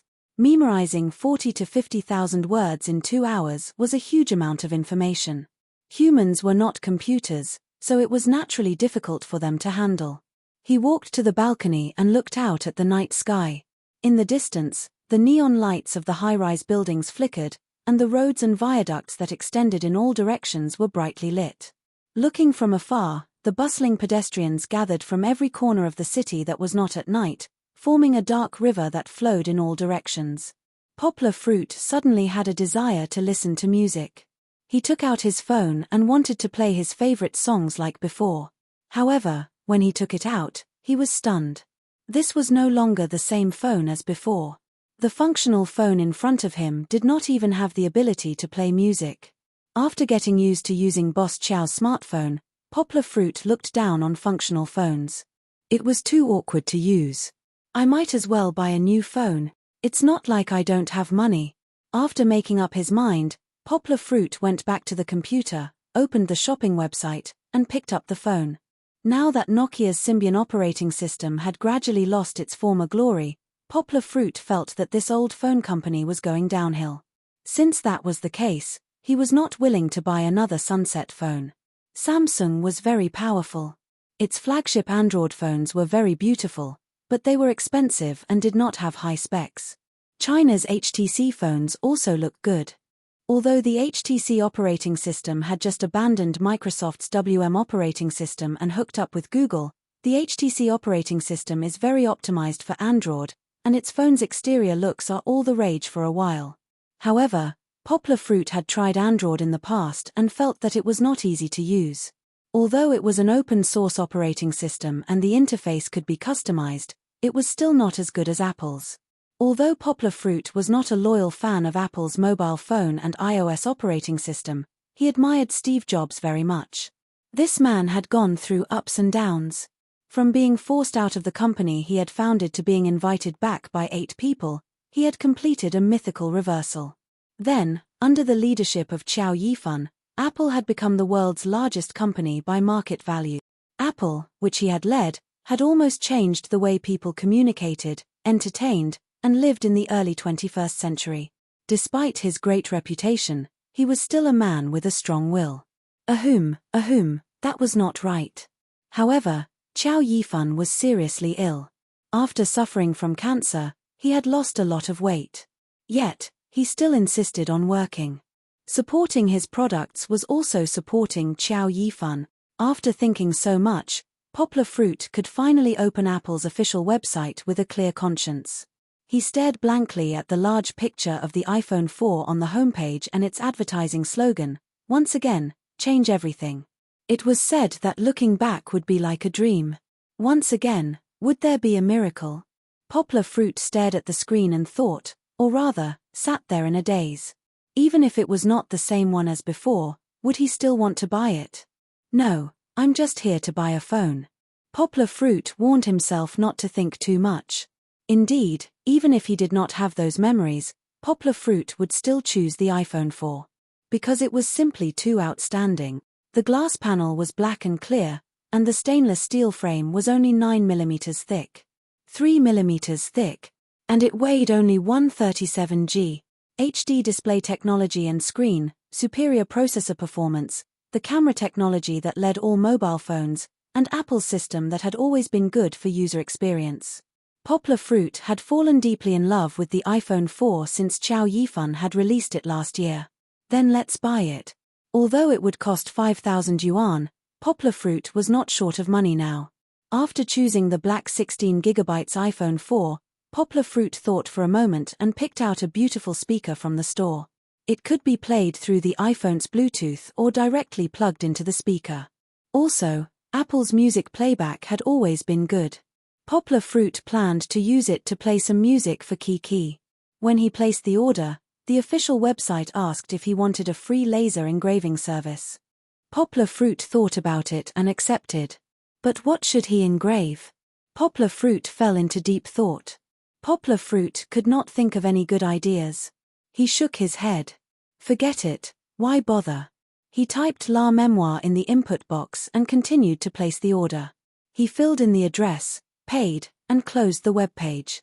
The mouse wheel gently scrolled and Poplar Fruit began the boring translation work again. Chapter 33. Suqin and the others are here. Standing at the entrance of the hotel, Xu Jinfeng saw them from afar and happily said to Poplar Fruit, She had permed her hair today, wearing a peacock green top with a shawl, black slim trousers, and black high heels. She looked exactly like a trendy mother-in-law in the city. Compared to when she first arrived, wearing cheap cloth clothes and shoes, it was a complete change. 2 days ago, with his mother taking care of Kiki, Poplar Fruit was able to complete the translation of the 100,000 words medical document. Not only did he earn the 80,000 yuan reward, but he also received an additional 20,000 yuan bonus for the high-quality translation. Poplar Fruit, who earned the money, happily pulled his mother to go shopping. While Xu Jinfeng rambled on about Poplar Fruit's extravagant spending, she also sweetly accepted the clothes and gifts that Poplar Fruit bought for her. In the end, Poplar Fruit also took his mother to a high-end hairdresser to have her hair permed, completing the transformation of a fashionable mother. Today was Kiki's 1-month birthday. The rest of the family were either at work or taking care of the children, so they didn't have time to come. Xu Jinfeng wanted to let Poplar Fruit go back to his hometown and hold a 1-month celebration, but Poplar Fruit wasn't willing. Secondly, considering that he was an unmarried child, she could only drop the idea. Thus, she discussed with Liu Suqin that the two families would come to the hotel for a meal to celebrate. It was festive, but not too shabby or extravagant. Poplar Fruit had already booked the hotel and stood at the entrance with his mother, waiting for his godfather and godmother to arrive. "Big sister Xu, you dressed up so beautifully today. You look so much younger." As soon as Liu Suqin came up, she pulled Xu Jinfeng's hand and the two of them chatted amiably. "You're too kind. I'm a big sister from the countryside. No matter how you look at me, I still look like a village girl," Xu Jinfeng said modestly with a smile on her face like a blooming flower. "You're too kind. Your clothes are too beautiful. It feels so comfortable to touch," Liu Suqin said. The two women complimented each other non-stop. "All right, let's not block the entrance of the hotel. Let's talk inside." Song Chunfang waved his hand and said loudly. Poplar Fruit led the way with Kiki in his arms. Song Jiwen followed beside him. Xu Jinfeng and Liu Suqin were chatting happily in the middle. Song Chunfang walked alone at the back. Pushing the door open, Poplar Fruit let them in. At this time, Liu Suqin took Kiki from Poplar Fruit's arms. The room was very luxurious, and the lowest cost was 1,999 yuan. However, today's star was Kiki. She was wearing a bright red baby tang suit that represented the festive season. This was also bought by Poplar Fruit the day before yesterday. The material was very delicate and soft. Just this one alone cost more than 500 yuan. Kiki was carried by several elders in turn. Poplar Fruit tactfully followed beside them. Therefore, Kiki was also very happy.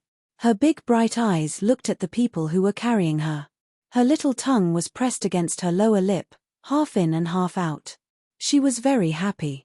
After playing for a while, the dishes were served.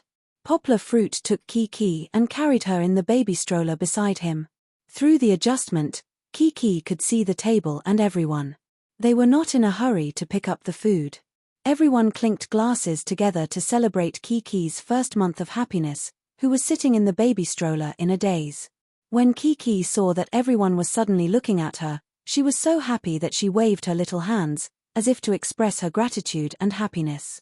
Poplar Fruit took out his phone and took a picture of her innocent and beautiful moment. Then, Poplar Fruit stood up and toasted several elders, thanking them for their care. The elders also encouraged Poplar Fruit, hoping that he would get better and better. Of course, rather than encouraging, it was more like teasing. They were taking this opportunity to urge Poplar Fruit to find a mother for Kiki as soon as possible. Their witty words made Poplar Fruit not know whether to laugh or cry, and he kept retreating in defeat. After that, Song Jiwen, who had been complaining about his hunger, shouted, "Let's eat." Then, he was the first to reach out with his chopsticks and pick up a piece of white-cut chicken to eat. The smooth and tender white-cut chicken, the roast suckling pig that was just the right size, the juicy and delicious abalone, the white and tender prawns, the shiny green vegetables, the osmanthus fish, the stewed soup, and so on. This table was filled with typical Cantonese dishes. The culinary skills of the chef were much more exquisite and delicious than Poplar Fruit's. The scene of toasting on the table did not last long. Because Xu Jinfeng and Liu Suqin did not eat much, and Song Chunfang usually had a lot of social activities, he only ate a little. They happily carried Kiki to the sofa at the side to chat and play with the child. Song Jiwen and Poplar Fruit benefited from a table full of delicious dishes. Both of them had a big appetite, and the dishes were delicious. They ate until their mouths were full of oil, and they were very happy.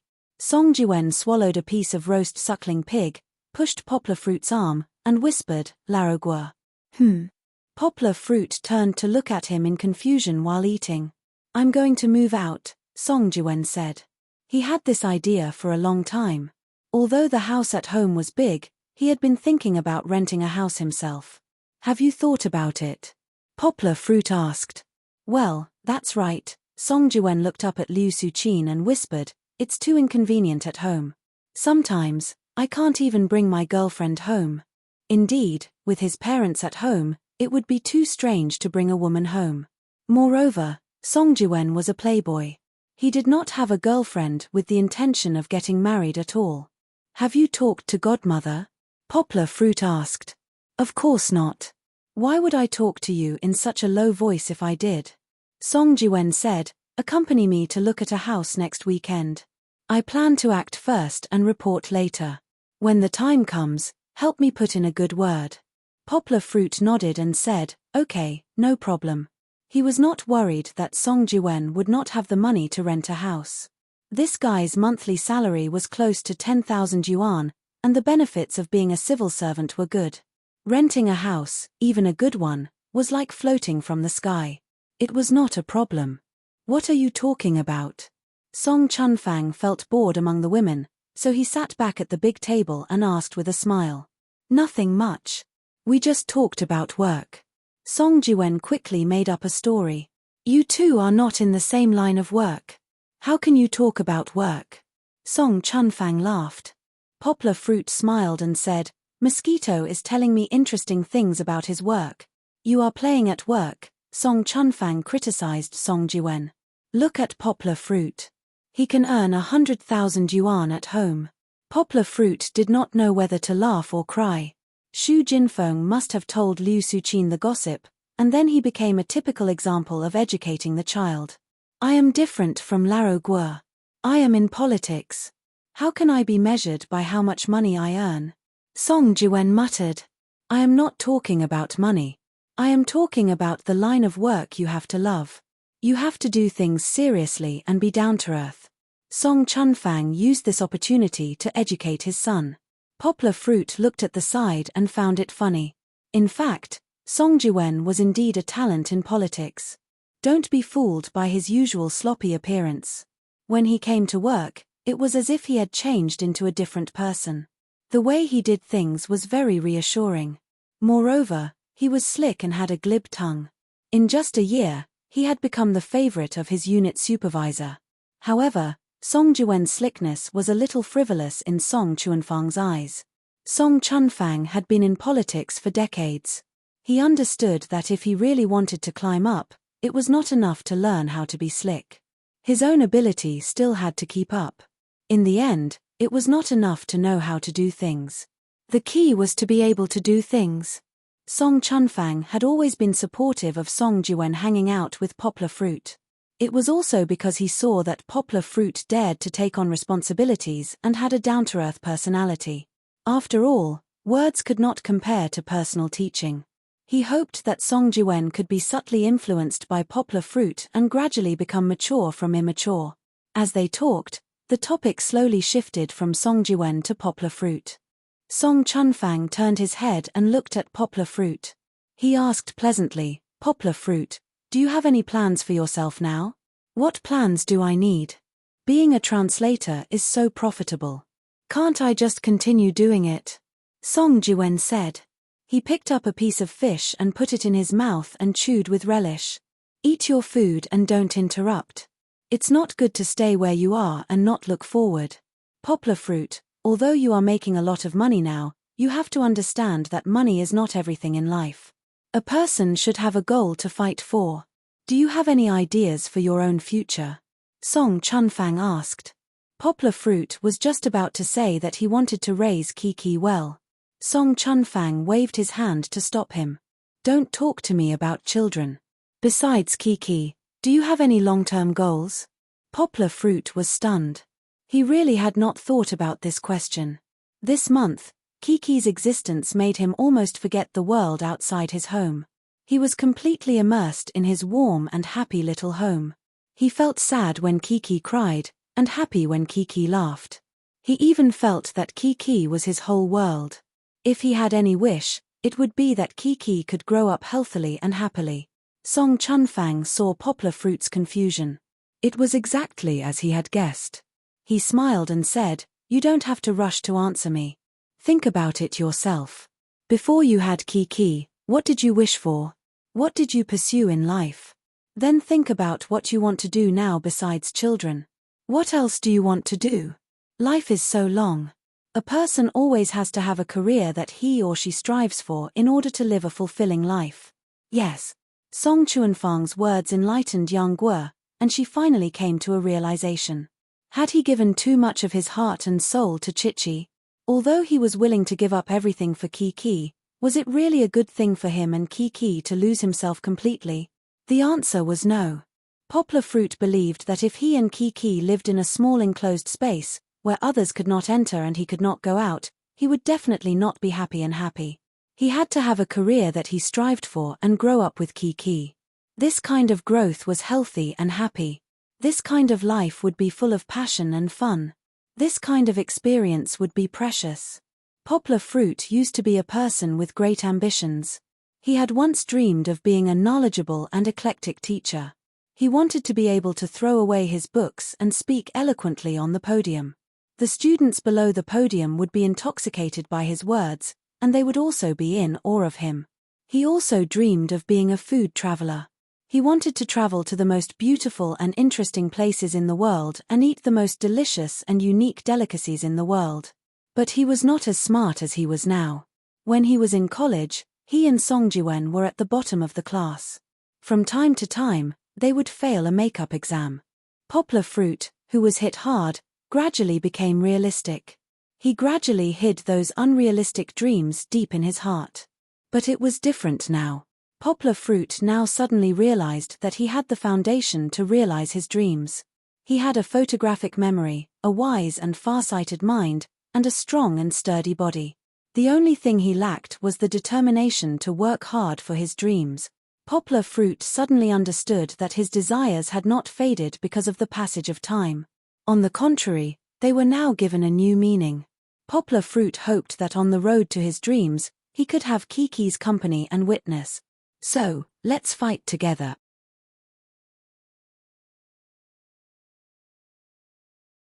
Chapter 34.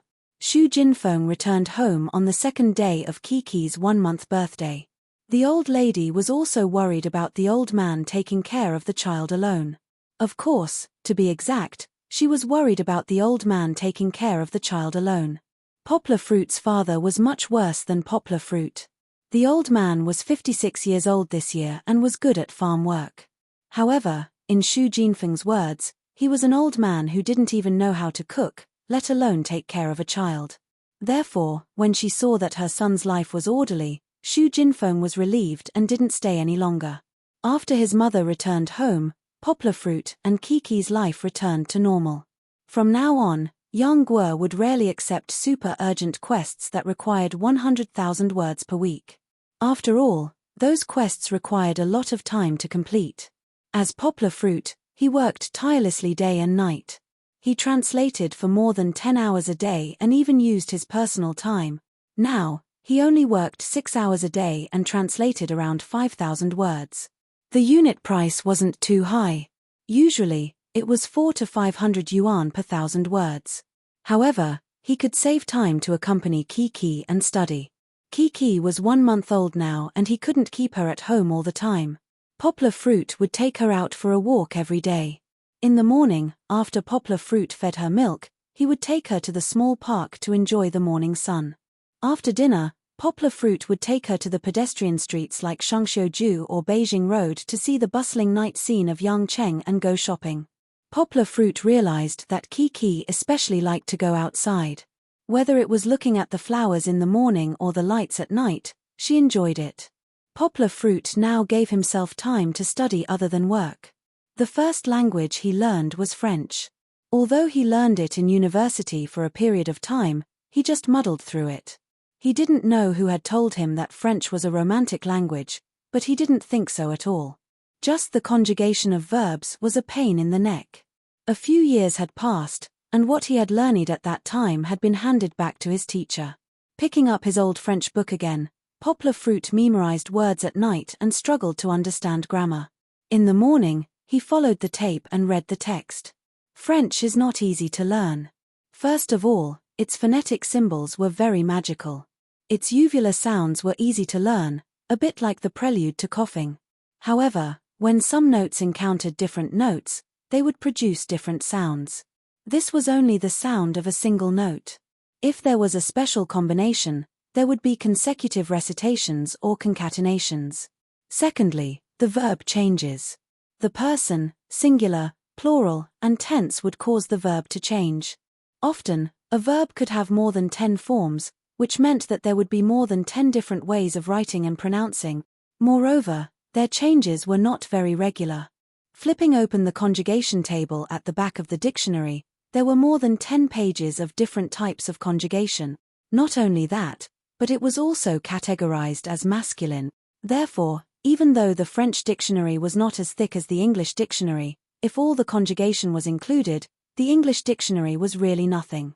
The tenses in French were also more complicated than the English. For example, the present tense in French was divided into the direct tense, the subjunctive tense, the imperative tense, and the conditional tense. The other grammatical forms were also unpredictable. If one did not put in a lot of effort, there was no way to understand them. For example, the way numbers were pronounced was completely different from the logic of Chinese and English. 60 and below 60 were still okay, but above 70, it became the magical 60 plus 10, 11, 12. Then, someone asked, was 80 60 plus 20? No, 80 and 90 became 420 plus 1, 2, 11, 12. French is really much more difficult to learn than English. Even Poplar Fruit had to spend a lot of effort in the beginning to memorize the words and figure out the grammar thoroughly. There was still a long way to go before he could understand French news. Don't think that French news is easy. The recording of French texts is simply heaven and earth compared to it. It is as fast as a machine gun, and some French teachers may not be able to understand it. However, today, Poplar Fruit did not have the time to worry about learning French.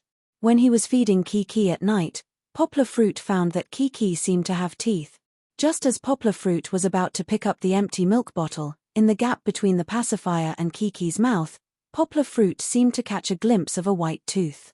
As if he had discovered a new continent, Poplar Fruit was a little happy, but also a little in disbelief. Is it really a tooth? Poplar Fruit tried to put the pacifier close to Kiki's mouth, but Kiki, who was full, refused to open her mouth. Since even coaxing and lying could not convince Kiki, Poplar Fruit decided to try. Putting down the milk bottle and washing his right hand, Poplar Fruit placed Kiki horizontally on the sofa. He leaned over Kiki's face, his right thumb brushing across Kiki's upper lip and gently pressing on her lower lip. After drinking milk, Kiki's small red lips were still glistening with water. Poplar Fruit's right thumb slid in a little, pressed on Kiki's lower lip, and pried open her tightly closed mouth. As soon as Kiki opened her mouth, Poplar Fruit smelled a strong milk fragrance, but that was not important. He stared blankly at Kiki's gums under her chin. The originally bare gums now had a small white dot, just like a baby tooth that had just broken out of the skin.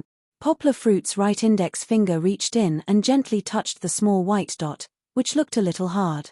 Before he could pull out his index finger, Kiki's small tongue curled up, as if protesting against an intruder. Poplar Fruit's index finger felt a soft touch, and then a lot of saliva was smeared on it. Poplar Fruit did not know whether to laugh or cry as he pulled his right hand back, and took a piece of tissue from the coffee table to wipe it. Kiki seemed to be very satisfied with her masterpiece just now, as she lay on the sofa and giggled. She really had teeth. But that was not right. Poplar Fruit clearly remembered reading the parenting books that Wu Yu had left behind. It said that a baby's first teeth would only grow at 4 or 5 months old. Kiki was only a little over a month old now, so how could she have teeth so quickly? This was a little strange. Poplar Fruit did not dare to delay, so he called his mother. After a few words of greeting, Poplar Fruit asked about Kiki's situation. After Xu Jinfeng asked about Kiki's situation, she smiled and said, "Fruit, this is not a tooth, it's a false tooth. It's quite common for children to have false teeth before they are 3 years old." Xu Jinfeng said that although Poplar Fruit did not have such a situation when he was a child, the neighbor's child had false teeth before. At that time, it was very inconvenient to go to the hospital, so she asked the elders, and the elders introduced a local prescription, which was to rub the false tooth with a cloth dipped in salt water. Only by rubbing it, the child's real teeth would be able to grow smoothly in the future. After hanging up the phone, Poplar Fruit fell into deep thought. Using a cloth dipped in salt water to rub the hard lump in Kiki's mouth, wasn't it a little too cruel? How much pain would Kiki have to suffer? Poplar Fruit imagined the scene of Kiki crying as he rubbed her false teeth, and his heart ached. However, if he did not make up his mind to do it, would it affect the normal development of Kiki's real teeth? Poplar Fruit remembered that there was a saying in a book, "Spoiling too much is harmful." After hesitating, Poplar Fruit did not make up his mind in the end. It was still early, so he picked up the phone again and called head nurse Jiang, wanting to ask her if there was a better way.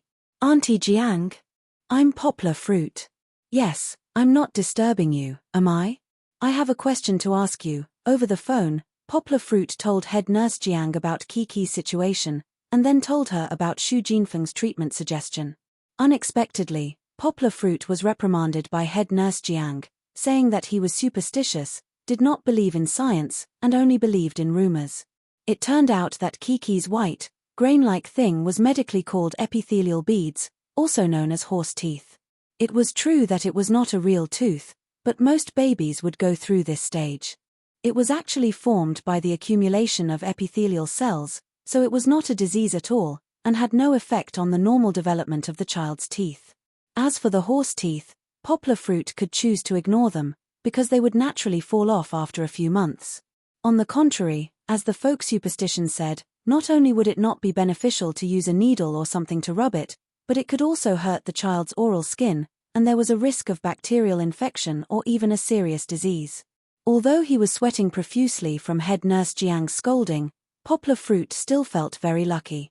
Fortunately, he had asked a professional, or he would have really harmed Kiki. Of course, Xu Jinfeng also had good intentions, and she did not know the seriousness of the matter. However, after this incident, Poplar Fruit deeply realized that raising a child required science.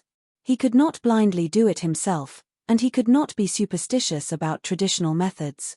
In order to better protect Kiki, Poplar Fruit felt that he still needed to learn more about pediatrics, or else he would still make some common mistakes in the future. With lingering fear, Poplar Fruit picked up Kiki and kissed her little face. Kiki did not know that she had escaped a disaster, and quietly laid in Poplar Fruit's arms. Her eyes began to blur, and her face was pressed against her father's chest. Her little hand unconsciously pulled on the corner of her father's shirt, unwilling to move. It seemed that she was sleepy, so Poplar Fruit stood up with Kiki in his arms. After coaxing her to sleep, he put her on her small bed. After returning to the living room, Poplar Fruit read for more than an hour. He suddenly thought of something. It was almost Children's Day. Although Kiki was not even a child, Children's Day was a day of celebration for every child. Poplar Fruit felt that on such a day full of children's laughter, he should do something for Kiki. But what should he do? Poplar Fruit thought about it while scrolling through Weibo on his phone. Hey! Kung Fu Panda's second movie is release. Poplar Fruit was a little surprised to see this news. Poplar Fruit thought of the cartoon that was popular all over the world 3 years ago. He thought of the cute panda that was pursued by countless children. That movie was humorous and interesting, and it swept more than $600 million in the box office worldwide. Back then, Yang Guo had also donated a movie ticket. At that time, she had also laughed out loud and liked it very much. Poplar Fruit made up his mind to take Kiki to see Kung Fu Panda 2 on Children's Day. He believed that Kiki would definitely like it. Poplar Fruit was very confident in his heart. However, Poplar Fruit seemed to have forgotten that his daughter was only 1 month old. Kung Fu Panda returned after 3 years, and it happened to be Children's Day. He estimated that the tickets would be very popular. Therefore, Poplar Fruit turned on his computer, logged onto the cinema's website, and bought 3 tickets in advance. Why did he buy 3 tickets? Poplar Fruit thought that he was bringing Kiki. If Kiki made a scene in the cinema, it was bound to disturb the nearby audience. Therefore, Poplar Fruit simply bought a ticket at the back, and then bought the 2 seats next to it. This way, the impact could be controlled to a small range. Poplar Fruit thought that he was very witty, but would it really be as smooth as he thought?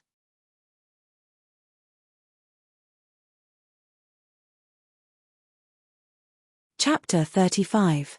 It's a holiday. Poplar Fruit threw the newly dressed Kiki up high, then put her down, and threw her down again. Of course, he didn't really throw her. Poplar Fruit's hands were tightly holding Kiki's armpits. Kiki was very interested in such high-altitude sports.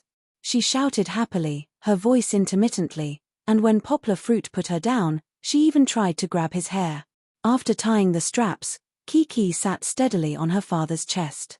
Today, she was going to go on a trip with her father. Poplar Fruit waved his right hand and shouted, "Let's go." Kiki giggled again. It seemed that her father's happy mood had infected her. Picking up the bag, his phone rang at the wrong time. Sky City's music came out from the bag. Who's calling? Poplar Fruit wondered. The warm atmosphere was interrupted. The phone screen showed that it was Duan Xueqing, a junior sister who had a good relationship with him. After connecting the phone, he heard Xueqing's soft voice through the phone into Poplar Fruit's ears. Is this Poplar Fruit's senior brother? Duan Xueqing came from Jiangnan, so her voice was soft.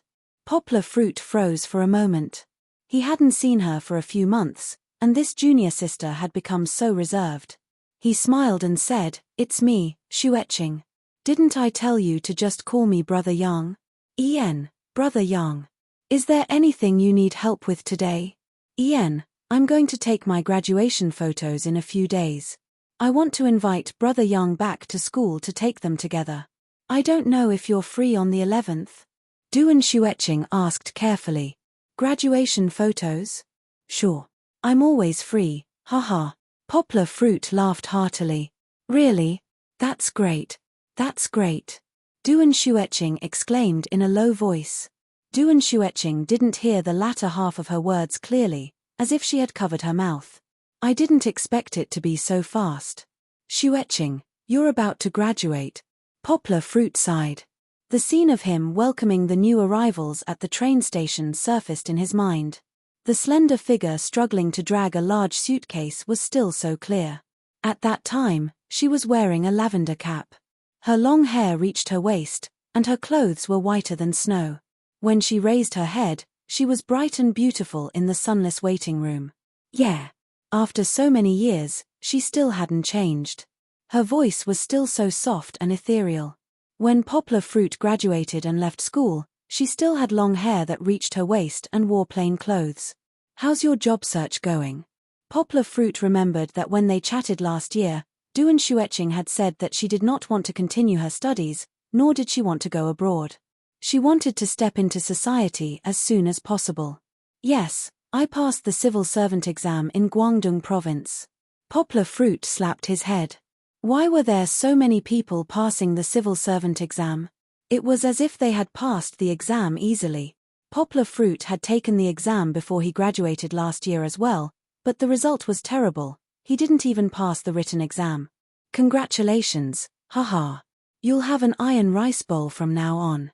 Poplar Fruit congratulated her sincerely. Poplar Fruit was very happy for her to have a stable job after graduation. Yeah. Which department are you in? Jianghe Subdistrict. I'm a clerk. Duan Xueqing said sweetly. Jianghe Subdistrict? It's not that far from here. It's just the distance of 2 bus stops. Have you found a place to stay? Poplar Fruit asked in surprise. Not yet. Duan Shueching said. I don't know how to find one. The girl was very good in her studies, but she was a little nerdy and otherworldly. Okay, I'll help you look around to see if there are any houses for rent nearby. Okay, thank you, Brother Yang. Duan Shueching said happily. Okay, I'll contact you if there's any news. Let's meet on the 11th. Poplar Fruit said. After chatting for so long, Kiki was a little impatient and twisted in Poplar Fruit's chest. Okay, bye, Brother Yang. After hanging up the phone, Poplar Fruit quickly comforted his daughter, picked up the bag and shouted happily, let's go. After closing the door, Poplar Fruit went downstairs. Liu Guilin and his family were already waiting in their minivan. Today, Liu Guilin and Fang Wenjing were going to take Xiaodong out to play, but they weren't going to watch a movie. They were going to the amusement park, so they picked up Poplar Fruit on the way. Along the way, Xiaodong was very restless in the back seat because he was too excited about going to play. He always wanted to sneak over to tease Kiki. Kiki didn't want to talk to him, so he was more energetic. In the end, Fang Wenjing couldn't help but laugh and scold him, ordering him to sit back. When they arrived at the cinema, Poplar Fruit and Kiki got off the car. After saying goodbye to Liu Guilin and the others, they turned around and saw a sea of people. The spacious entrance of the cinema was crowded with people. Most of them were parents holding their children's hands. The children's faces were filled with excitement. Some even jumped out of their parents' line of sight, only to be pulled back again. All kinds of vendors walked through the crowd, using colorful balloons and strange small toys to attract the children's attention. Wherever they went, it would inevitably cause disputes between the children and their parents. Some parents couldn't resist the children's begging, so they took out a few dozen yuan to buy a small flashing ball that was worth less than a few yuan. Some parents couldn't bear to part with it, so they dragged their reluctant children into the cinema. Children's minds were lively. As long as they didn't see it, they would stop after a while. Squeezing through the crowd, Poplar Fruit half-hugged Kiki and walked into the cinema with difficulty. In the lobby, there was a place that sold popcorn. A whole cabinet of fragrant freshly baked popcorn was surrounded by a group of salivating children. The salesperson shouted at the top of his lungs to protect the glass cabinet. At the same time, he deftly used a small shovel to put the popcorn into a paper tube and handed it to the helpless parents next to him. Poplar Fruit didn't plan to buy popcorn today. Kiki couldn't eat it, and he didn't want Kiki to see him eat it. Indeed, there were a lot of people who came for Kung Fu Panda too. Some parents who didn't buy tickets in advance came to the ticket office, but were disappointed to see that the tickets were sold out. In the end, they couldn't go empty-handed. What was the point of bringing their children to the cinema on Children's Day? So many parents had to frown and buy tickets for other domestic cartoons. When it was almost time, Poplar Fruit walked to the cinema marked on the ticket. At the door, he was stopped by the staff. "Sir, you can't bring your child in," the staff politely said to Poplar Fruit. Poplar Fruit felt very puzzled. He pointed to the people who were walking in with their children and said, "Why can they, but I can't?" "Sir, your child is too young. Our cinema has a rule that children between 0 and 2 years old can't be brought into the cinema. You're worried that she will affect other audiences, right?" Poplar Fruit took out the ticket and explained to the staff, "I bought 3 cards, all of which are at the back. And don't worry, my child is very obedient. She won't cry in there." "You really can't, this is the rule." The staff earnestly advised, "Our rule is actually for your own good. Children are too young. The cinema is so dark and loud, it will have a bad effect on them. Please understand." Patting his head, Poplar Fruit suddenly realized. "That's right. Why didn't I think of that? Movies are very interesting and funny to me, but Kiki is so young, how can she understand? In such a dark place, where there are strange sounds in all directions, an immature child will easily be left with a psychological shadow of fear." After thanking the staff, Poplar Fruit walked out. He bitterly smiled in his heart. A carefully planned Children's Day activity to watch a movie was ruined just like that. He was really an incompetent father. Walking to the door, Poplar Fruit met another incompetent father. "I don't want to, I want to watch Kung Fu Panda, I just want to watch Kung Fu Panda, woo woo. A child's cry attracted the attention of everyone nearby. Although the family's clothes were neat, it could be seen at a glance that they weren't from a brand store. Obviously, they were an ordinary working family. The middle-aged father turned his head and looked around. He awkwardly lowered his head. He was not used to the feeling of being watched in public. He didn't know where to put his hands and feet. The mother squatted on the ground and softly comforted the child who was crying in disappointment. The child looked to be 8 or 9 years old. He was dressed very well, but when his tears flowed, it was like a flood that broke the dam. Yang Guo touched the 3 movie tickets in her pocket that she hadn't used yet. She smiled and walked forward. The helpless father stood there, helplessly looking down at his wife and child. Suddenly, a stack of movie tickets was put in front of him, and a clear voice sounded in his ears. I'll let you take a look at these 3 cards. The middle-aged father opened his mouth and looked up at Poplar Fruit with a look of disbelief. Take it, it's the next scene. Poplar Fruit touched Kiki's soft hair and smiled. Oh. The middle-aged father hurriedly took out his wallet from his trouser pocket and hurriedly said, How much is it? He lowered his head and counted the money in the wallet. There was only 1 red bill, but there were a lot of loose change. Poplar Fruit's sharp eyes even saw a few brown 10 cents. Poplar Fruit held the movie tickets in his right hand and pressed down on the middle-aged father's hands and wallet. He smiled and said, You don't have to pay, I'm not a scalper. Seeing the confused look on the family's face, Poplar Fruit continued to explain, I originally wanted to bring my daughter to watch the movie today, but I was afraid that it would affect other people, so I bought a few more tickets. But she's too young. She was only 1 month old a few days ago, and the theater didn't let her in. So these tickets were going to go to waste, but since you guys happened to come, you can take them. How can I not pay you? The middle-aged father said embarrassedly. His wife quickly stood up and agreed. The little boy, who realized that things had taken a turn for the better, wiped his tears and stopped crying. You really don't have to, Poplar Fruit smiled and said, It's just 3 tickets, it's not worth much. Hurry up and go watch it. Hall D, it's about to start. After taking the movie tickets, the family of 3 bowed to Poplar Fruit and thanked him profusely. Then, they happily rushed to the theater. Poplar Fruit smiled as he watched them leave. He felt very happy. Although it was just a small matter for him, it was an incomparably precious gift for this family. He had put in a little bit of effort, and in exchange, they would be happy for a holiday, and even smiles for many days. Giving roses to others, the hand will have a lingering fragrance. Poplar Fruit felt that it wasn't that he didn't gain anything. All of this was seen by Kiki. Of course, she couldn't remember it in her heart, but Poplar Fruit believed that good conduct would be imprinted in Kiki's subconscious. Although he couldn't watch the movie, Poplar Fruit was still very happy. He took Kiki to the children's mall. He wanted to buy some accessories and toys for Kiki's crib. He often saw these in some American movies, and they were very beautiful. On Children's Day, Poplar Fruit decided to decorate Kiki's night with a bright starry sky.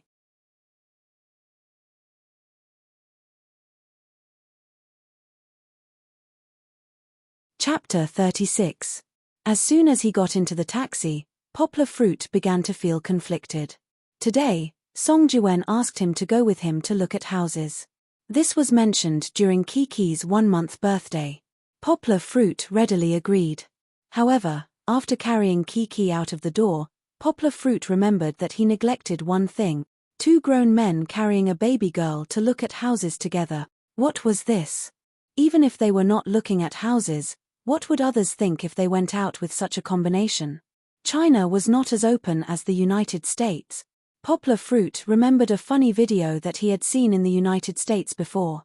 The 2 buddies were wearing the same t-shirts with the words "We are" and "Not Gay" written on them. They went shopping with their arms around each other's shoulders. Along the way, they attracted the attention of passers-by. They thought that it was all due to their performance art. It was not until they walked to a shopping mall and stood in front of a full-length mirror that they realized that the word "not" was covered. The scene that followed made people not know whether to laugh or cry. They pulled the passers-by on the road and explained that they were not gay. However, some passers-by looked at them and said meaningfully, I understand. I understand. What a dilemma. Imagining the strange looks that might appear, Poplar Fruit wished that he could find a hole to hide in. When they arrived, Poplar Fruit hesitated for a moment before pushing the door open and walking down. From afar, Song Jiwen saw Poplar Fruit and waved at him. Poplar Fruit also saw him and a girl beside him. Could it be Song Jiwen's new girlfriend? Regardless, Poplar Fruit let out a long sigh of relief. With a girl around, the situation would not be awkward. Walking up to them, Song Jiwen introduced them to each other. Kitten, this is my good brother Poplar Fruit. You can call him Brother Yang. Laro Guo, this is my girlfriend, Maro Zhuyun, nicknamed Little Cat. Poplar Fruit sized up Song Jiwen's girlfriend. She was petite and looked quite cute. The only thing that stood out was that under her tight, low-cut t-shirt, her proud peaks were about to pop out. This was also Song Jiwen's special taste for a long time, so Poplar Fruit was not surprised. The two of them greeted each other in a friendly manner, and Kitten's attention was attracted by Kiki, who was in Poplar Fruit's arms. She covered her mouth and exclaimed, "Ah, this little girl is so cute. It's so kawaii." As she spoke, she moved closer. Her heavy breasts made Poplar Fruit feel a lot of pressure. He smiled bitterly and secretly gestured to Song Jiwen, asking him to pull his big-breasted but brainless girlfriend away. Walking behind them, Poplar Fruit also heard Kitten acting coquettishly to Song Jiwen, "Husband, grandpa, I also want a baby, it's so cute." Hearing her dragging out the word husband, Poplar Fruit couldn't help but snicker behind them. However, he secretly covered Kiki's ears. He couldn't let Kiki learn bad things. Song Jiwen advised her, "But giving birth will make your body fat. You won't look good if you become fat." "Yeah. But I really like babies. What do you think I should do?" "What should I do?" Kitten's coquettishness made Poplar Fruit, who was eavesdropping behind, have goosebumps. He really didn't know how Song Jiwen could stand it. However, this guy was probably enjoying himself. It was just a small interlude. Under the guidance of the real estate agent, they quickly walked to the front of the apartment building. This building was located in the upscale residential area of Jinli in the XC district. The residential environment was good, and there was even a small garden inside. There was a pool, a cobblestone corridor, and large patches of grass. According to the real estate agent, the residential area also provided a fitness club for residents. There was a swimming pool, a gym, a basketball court, and everything else. Most of the houses in the residential area were sold. What Poplar Fruit and the others wanted to see today was an additional upscale apartment building. The elevator went up to the 5th floor. The real estate agent opened the door and let Poplar Fruit and the others in. Their first impression was that it was beautiful. The style was a mix of Chinese and European. It was simple but not simple.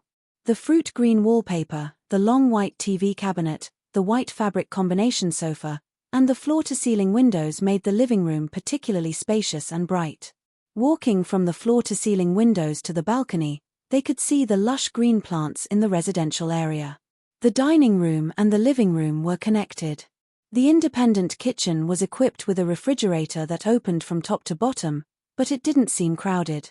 The integrated stove, cabinets, and sinks looked clean and tidy. Although there were no pots, bowls, ladles, and spoons, Poplar Fruit was already eager to try. The master bedroom was quite big, and the secondary bedroom was slightly smaller. However, the secondary bedroom had a circular floor-to-ceiling window. The low cabinet made of smooth tiles formed a long table that could lean against the wall and sit. It was a good place to read quietly. Poplar Fruit walked around and felt that the house was very good. He wanted to see if the price was suitable. If the price was acceptable, he suggested that Song Jiwen rent it. "I don't like this house very much." Before Poplar Fruit could express his opinion, Song Jiwen spoke after whispering with Kitten for a while. Song Jiwen and his girlfriend didn't like the small and fresh decoration of the living room. Moreover, they felt that 2 bedrooms and 2 living rooms were too big. For them, Kitten usually had to go home. Even if she came to have sex with Song Jiwen, they wouldn't live in 2 separate houses. After listening to their explanation, the agent understood. As an excellent real estate agent, He naturally had to work hard to find houses to match the needs of his clients. He took out the iPad from his backpack and opened the photo album. His fingers moved quickly, and suddenly his eyes lit up. He smiled and said, "Mr. Song, according to your request, I found a house that matches you. I believe you will like it. And this house is on the 5th floor. Do you want to come with me to have a look?" Since he was already here, it wouldn't be a waste of time to see one more, so Song Jiwen agreed. The agent then made a phone call and asked his colleague to send the key over. Before walking out of the house, Yang turned around and looked at the house again, deep in thought. There were 4 rooms on the 1st floor of this apartment. The house that the agent mentioned was diagonally across the street. This one had 1 bedroom and 1 living room. There was no kitchen, and there was only 1 bathroom. But it was also very spacious, with a balcony and good lighting. Song Jiwen glanced at the 2 ball-shaped sofas in the middle that looked like deflated basketballs. Poplar Fruit knew that he must be thinking, how cool would it be if I could lie down and play TV games? The ball-shaped sofas were matched with other oddly shaped furniture, and there were light tubes embedded in the wall. The whole living room had a sci-fi feel. There was a rattan rocking chair that looked like a swing on the balcony, surrounded by several potted plants. Kitten saw it at first glance and jumped over with joy, curling up on the comfortable cushion of the rocking chair. As the rocking chair swayed gently, her light singing voice floated out from the green leaves of the potted plants.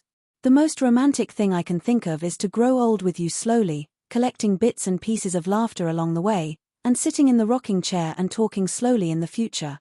Although it was a bit retarded, it had to be said that Kitten's voice was really nice. If there was an entertainment company to package and modify her, she might be able to become popular in the music industry. Seeing that Song Jiwen was interested, Poplar Fruit smiled and discussed with him. After confirming that Song Jiwen intended to rent this house, Poplar Fruit pulled the agent aside to discuss the price. Poplar Fruit came from a trading company and learned a lot of negotiation skills. This agent had been in the real estate industry for many years and was also very good at raising prices with clients. This was a match for him. For more than 10 minutes, the 2 of them were quoting classics and arguing back and forth. In the end, the real estate agent smiled bitterly and said, "Brother, I really can't win against you. I admit defeat. How about this? I won't ask for much. Let's just set the price at 1,500 yuan, okay? I really can't go any lower." Poplar Fruit smiled and said, "This house is 50 square meters, and the one just now is 80 square meters. Both of them are 3,000 yuan. We'll pack them up and rent them together." Song Jiwen heard this and his eyes widened. He pulled Poplar Fruit's sleeve. While they were bargaining, Poplar Fruit signaled Song Jiwen to talk later. The agent's head was covered in sweat. He smiled bitterly and said, "Brother, you can't calculate the price like that. The one just now was almost 90 square meters. And it can't be compared. Our location is so good, and a 90 square meter house costs 3,000 yuan. Poplar Fruit knew that the location was good. When he came just now, he also observed the nearby traffic. There was a bus at the entrance of Jinli district, and the subway station was 500 meters to the left. There were all kinds of large shopping malls and entertainment venues near the subway station. Without the agent's introduction, Poplar Fruit knew that there must be a large-scale food market nearby. This place was only 3 stops away from Canton Tower. Standing on the balcony, one could see the new symbol of Guangzhou through the tall buildings. Poplar Fruit didn't care about the agent's previous offer of 3,000 yuan. The price was negotiated. They talked for more than 10 minutes and finally set the price at 4,000 yuan.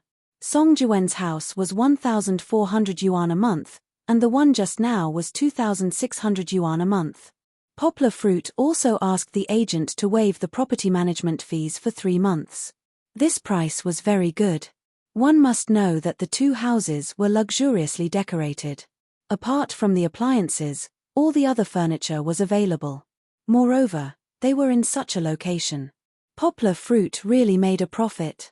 Seeing that the rental contract was about to be signed, Song Jiwen, who had been holding back for a long time, finally couldn't help but ask, "Laro Guo, who are you renting that house for?"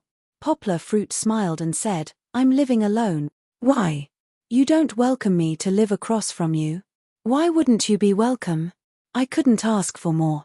Song Jiwen excitedly punched Poplar Fruit and said, in the future, it'll be more convenient for us to play games at night. I can also go to your house to eat and drink, haha. You're always welcome, haha. Poplar Fruit also laughed. That's right. After looking at the house before, Poplar Fruit felt that the decoration of the house was tailor-made for him. He liked the fresh color of the room, the layout of the kitchen, and the scenery of the balcony. He also wanted to sit on the big window of the guest room and read while leaning against the slanting sun. 2,600 yuan for rent, in the past Poplar Fruit's eyes, would be an expensive expense. It was a complete waste of money. But now it was different. Poplar Fruit didn't lack money. He could earn 2,600 yuan in a day. Since that was the case, why not change to a more comfortable environment for himself and Kiki? Even his previous rented house, Poplar Fruit had thought about it. Didn't his junior sister, Duan Shueching, ask him to help her find a house? What other house could be better than his? It was convenient, close to her workplace, cheap rent, and spacious. Most importantly, the nearby public security environment was very good. This was the most suitable place for a single girl. Poplar Fruit's choice could be said to be killing 2 birds with 1 stone, or even 3 birds with 1 stone. Originally, when Song Jiwen acted first and reported later, Poplar Fruit was still scratching his head about how to tell his godparents. But now it was easy. With Poplar Fruit living across from Song Jiwen, Poplar Fruit believed that Song Chunfang and the rest would never scold him. Instead, they would give him the green light and readily agree.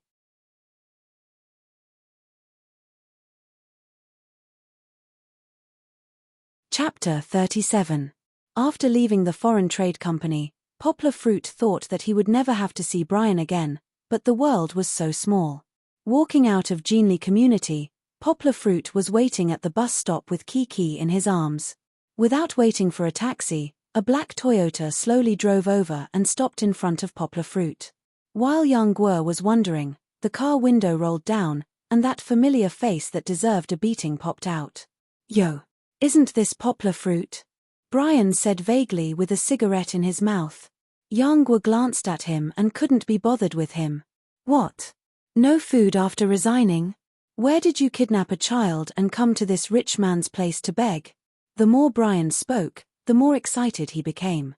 His upper body was leaning against the car window, and most of the buttons on his shirt were unbuttoned. His chest was so thin that his ribs could be seen. His skin was pale, and there was a silver cross around his neck. Yang Guo's eyes were sharp, and she could see the crucifix on it. Poplar Fruit frowned and covered Kiki's ears so that these dirty words wouldn't disturb Kiki, who was sleeping.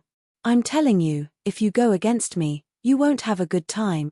Seeing that Poplar Fruit didn't answer, this guy became more and more proud. He took a puff of his cigarette and spat it into Poplar Fruit's arms. If you can't do it, then run. If you run, your little follower will be in for a tragedy. The thick white smoke was spewed towards Kiki. Poplar Fruit jumped out of the way and covered Kiki's mouth and nose. This was intolerable. How dare he spit at Kiki? Poplar Fruit could no longer hold back the anger in his heart. He protected Kiki's little head with his left hand and strode forward. His right hand was lightning fast towards Brian's head. What are you doing? Ah! Brian was only able to finish half of his sentence before he stopped abruptly. Poplar Fruit hooked his hand around Brian's neck, and with a gentle twist, Brian felt the world spinning around him. His whole body was flipped 180 degrees, and then he was pulled out of the car. If it weren't for Poplar Fruit, he would have fallen head first to the ground. Lying on the ground, Brian's nose was burned by the cigarette in his mouth. He finally woke up from his dizzy state. Wow! Wow! While making weird noises, Han's hands moved randomly on his face. He wanted to turn over, but found that one of his feet was still hanging on the window. After struggling and rolling, Brian finally stood up from the ground. His nose was red as if he had been stung by a wasp. The cigarette butt fell to the ground, splashing a few sparks. Suddenly, a large shoe stepped down, covering the sky and covering the earth, annihilating the last bit of light. Poplar Fruit fiercely twisted the ground with his left foot. Brian, who had just stood up, was so scared that he took a few steps back and put his hands into a defensive posture.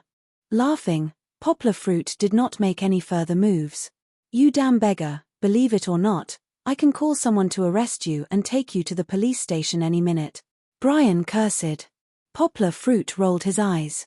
This guy's IQ was really hopeless. Too lazy to correct his mistake, Poplar Fruit just squinted his eyes and looked down at him. Poplar Fruit was now 1.8 meters tall, much taller than Brian.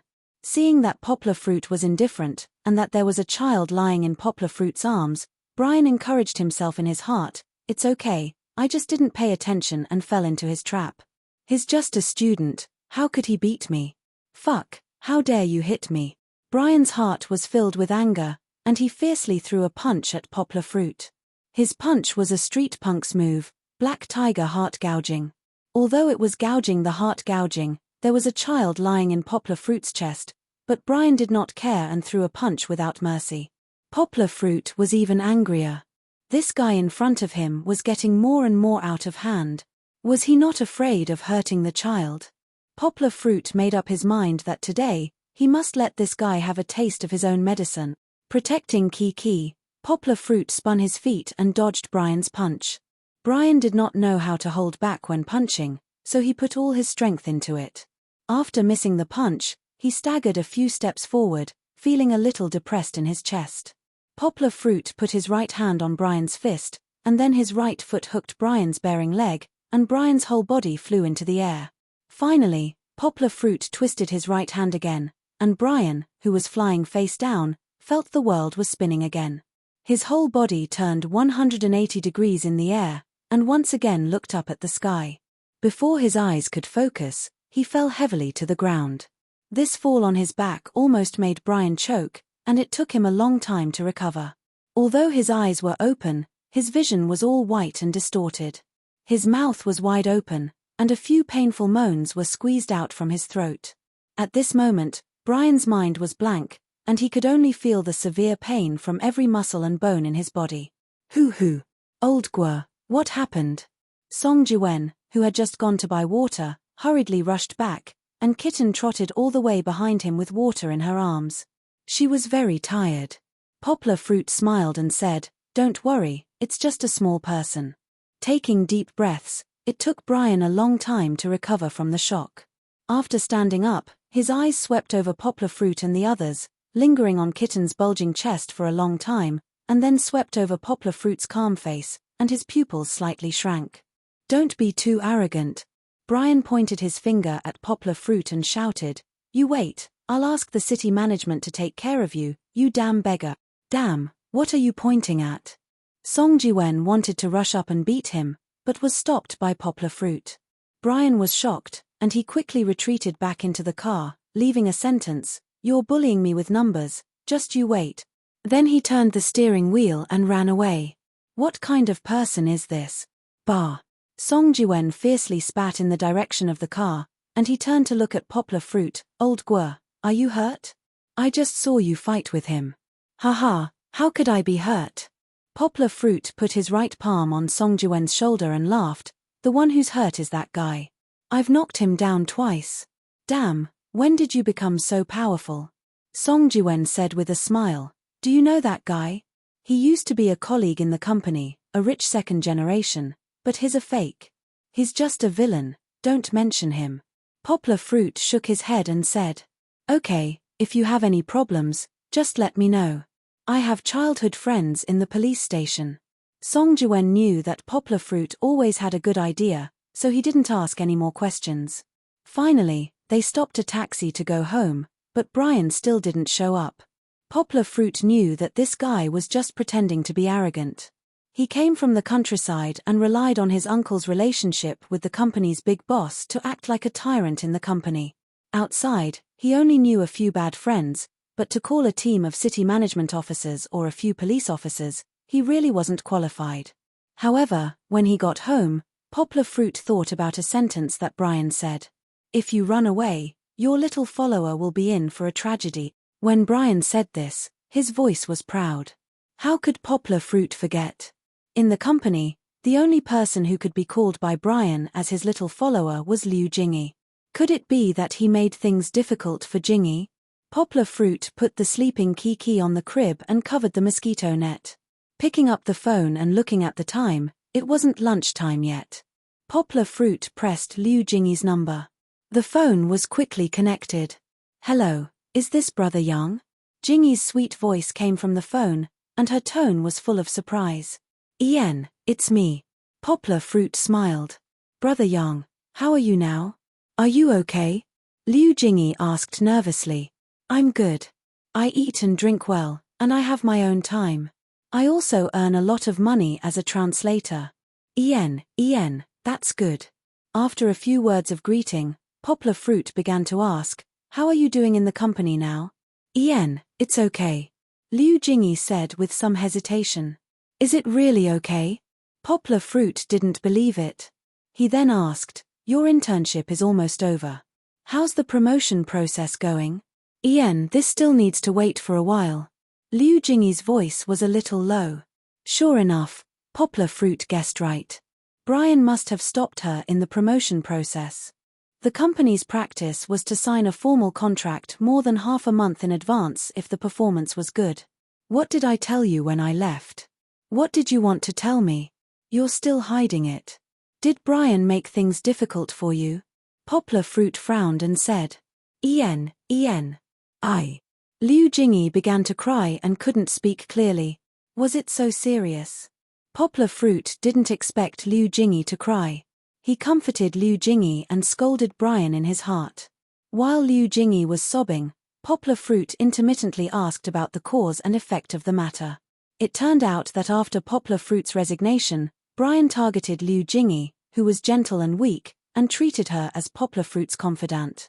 At first, when the company's big boss and other people were there, he was more restrained, and Liu Jingy had been tolerating him. But at the end of last month, the company's boss and most of the senior executives went to Yingjili to participate in the exhibition. In the absence of the tiger, the monkey became the king, and Brian became more and more arrogant. He and the deputy manager of the personnel department, who had a good relationship with him, began to make things difficult for Liu Jingy. He even asked Liu Jingy to accompany him for one night, or else she would not be promoted. It was unknown whether he really liked Liu Jingy's beauty, or deliberately wanted to retaliate against Poplar Fruit. Poplar Fruit felt that it was a combination of both. After all, Brian's debauchery in his private life was known to everyone in the company, except for the big boss. Liu Jingy naturally couldn't agree, but seeing that her internship was about to end in half a month, and that she still hadn't decided on a permanent position, she was also depressed, anxious, and wronged, but she didn't know who to talk to. She just forced a smile and hid it from Poplar Fruit.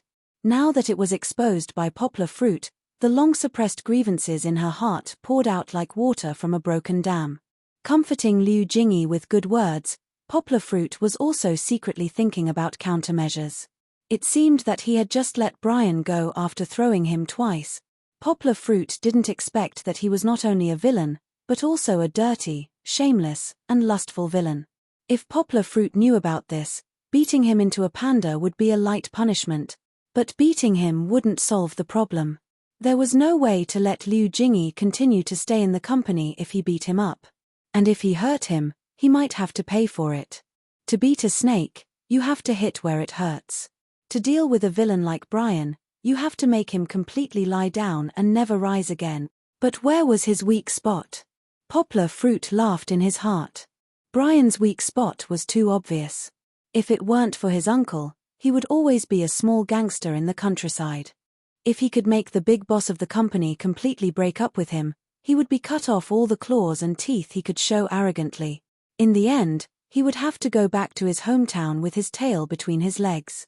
After Liu Jingy's mood finally stabilized, Poplar Fruit told Liu Jingy to go back to work as usual, protect herself, and leave the rest to Poplar Fruit.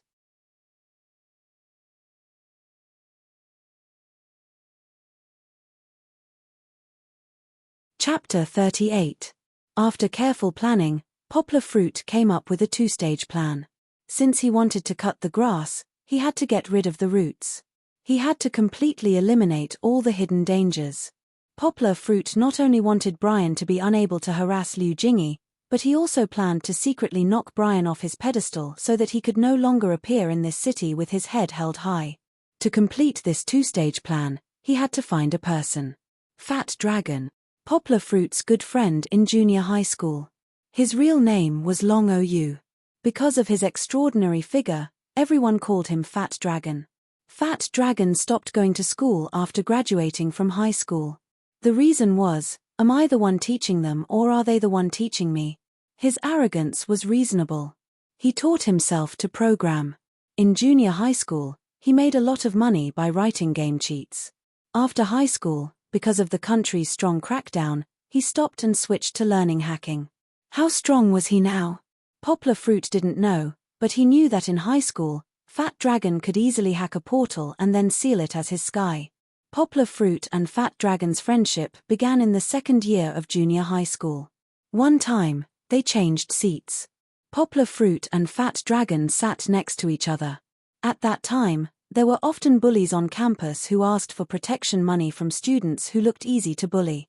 Fat Dragon was short and fat and looked easy to bully. Poplar Fruit hated evil.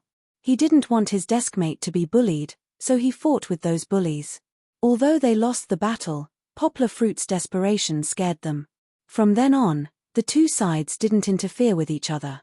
Fat Dragon also got rid of the fate of being exploited.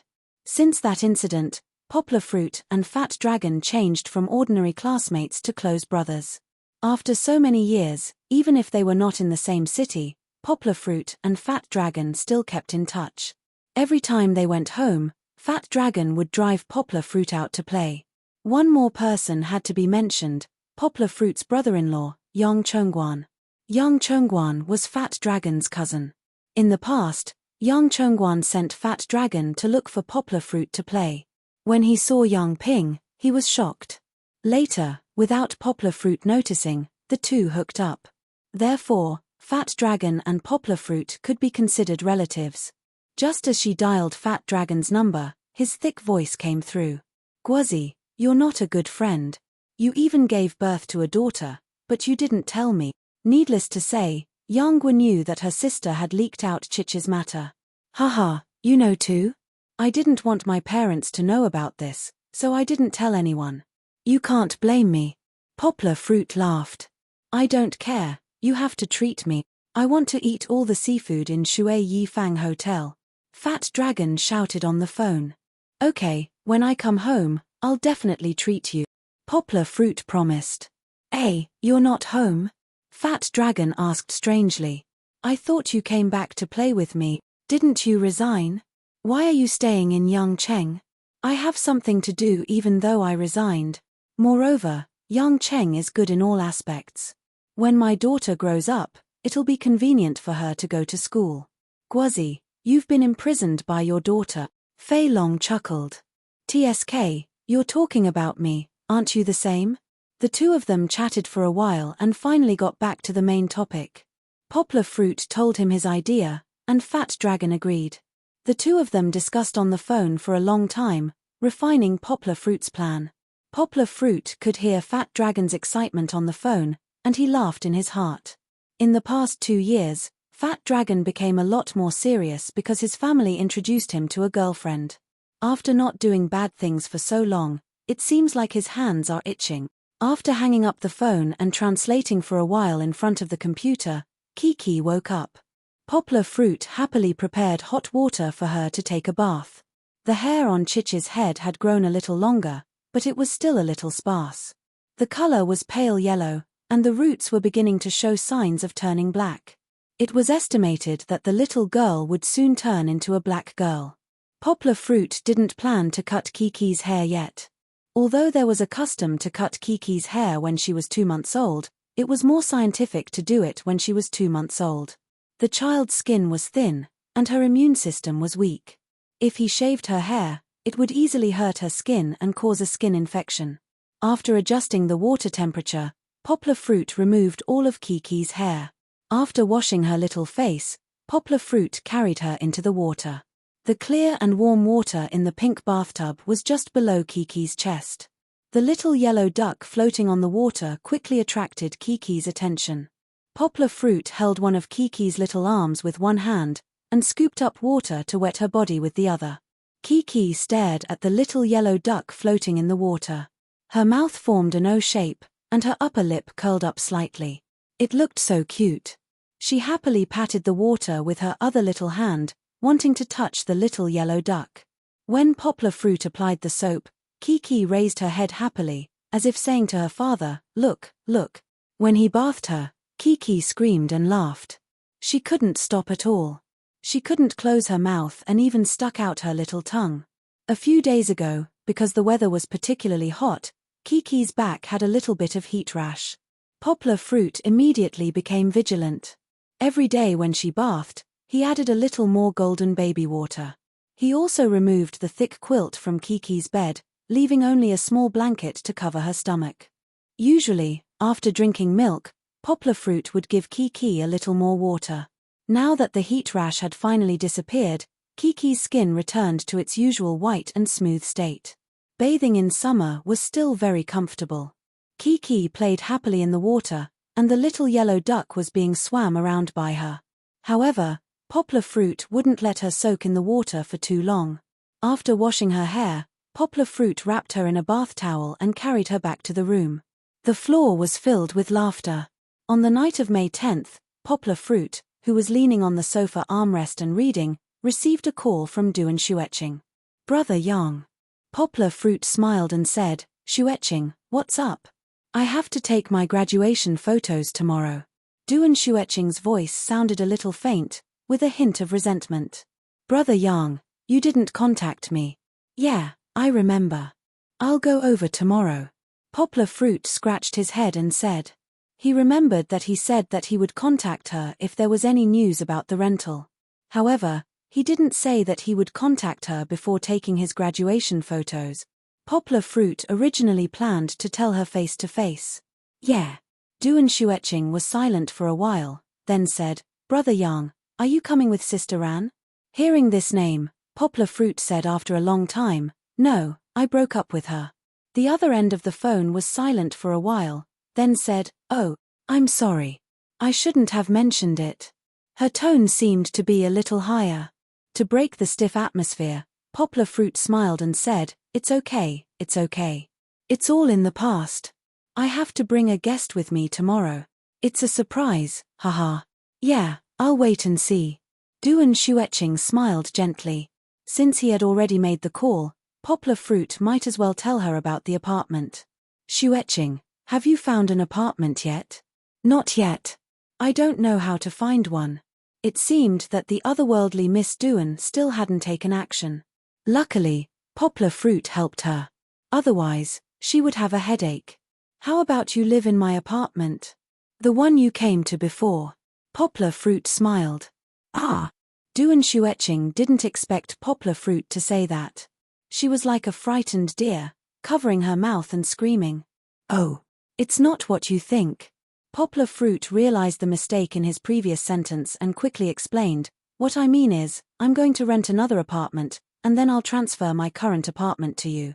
I went to look at the apartment a few days ago. I've already rented the apartment over there. I plan to move there in a few days. Then I remembered that you were going to rent an apartment. My place is very close to your workplace. You've also seen it. The apartment is good, the rent is cheap, the surrounding environment is good, and the neighbors are quite nice. So I thought I might as well transfer it to you. What do you think?" "Yeah," Duan Shueching said softly, "Brother Yang, your apartment is quite good. Are you really not going to live there?" Yang didn't know if he had heard wrongly, but he actually heard a trace of regret hidden in her voice. He probably misheard. Poplar Fruit shook his head and said, "Yeah, why don't you come over again when you have time?" "Yeah, I like it very much." Duan Shueching said happily. "Okay, let's contact each other tomorrow morning when I go to school." "Okay, goodbye Brother Yang." Putting down the phone, Poplar Fruit sat silently on the sofa. A figure was floating in his mind. Of course, it wasn't Duan Shueching, but the beautiful figure of Lu Yunran that was brought up by the phone call. "I thought I had let go of her." Poplar Fruit looked at the ceiling with melancholy. Because now when he closed his eyes, All he could see was her frown and smile, and her crying face. How is she now? He didn't know why, but he remembered Chen Dishing's long time no see. Chen Dishing's faint sad voice seemed to ring in his ears. How I want to meet you. Look at your recent changes, no longer talking about the past, just small talk to say a word to you, just a word. Long time no see. It really seems like a long time no see. Counting with his fingers, more than a month has passed. Poplar Fruit's heart trembled, and his nose was slightly sour. Even if they quarreled during the Cold War, even if they lived apart, since Poplar Fruit and Lu Yunran fell in love, they had never lost contact for such a long period of time, or even a week. Poplar Fruit still remembered that when they were in their senior year, because of differences in opinion about finding a job, the two of them quarreled until they almost broke up. The next evening, the sky was drizzling. Downstairs in the dormitory, Poplar Fruit tightly hugged Lu Yunran, who was silly and didn't know how to hold an umbrella. Her cold tears were on his face, and their fingers were tightly intertwined behind his back. Yesterday's fierce anger had been extinguished, and the broken cracks had been filled. However, was that stupid girl okay now? Even though he was eager to know her situation, Poplar Fruit didn't hear from her. If there was anything else that he looked forward to the most, Poplar Fruit just wanted to be able to sit with her in a quiet coffee shop again, look at her, talk about recent trivial matters, and ask her if her 3 meals a day were normal. Had it become an extravagant hope? It was like a sweet photo, and only his lonely figure was left. Poplar Fruit sat in a daze, looking up, his eyes unfocused. Some things flowed into his mouth, and it was salty. Unknowingly, his face was covered in tears. You're tuning in to the Dreamy Chapters YouTube channel. We're so grateful for your support, and don't forget to subscribe to join us on this incredible journey through captivating stories. Your generosity through donations truly makes a world of difference, as it's the primary source of revenue that allows me to expand and enhance this channel for you. Thank you from the bottom of my heart for being a part of this adventure.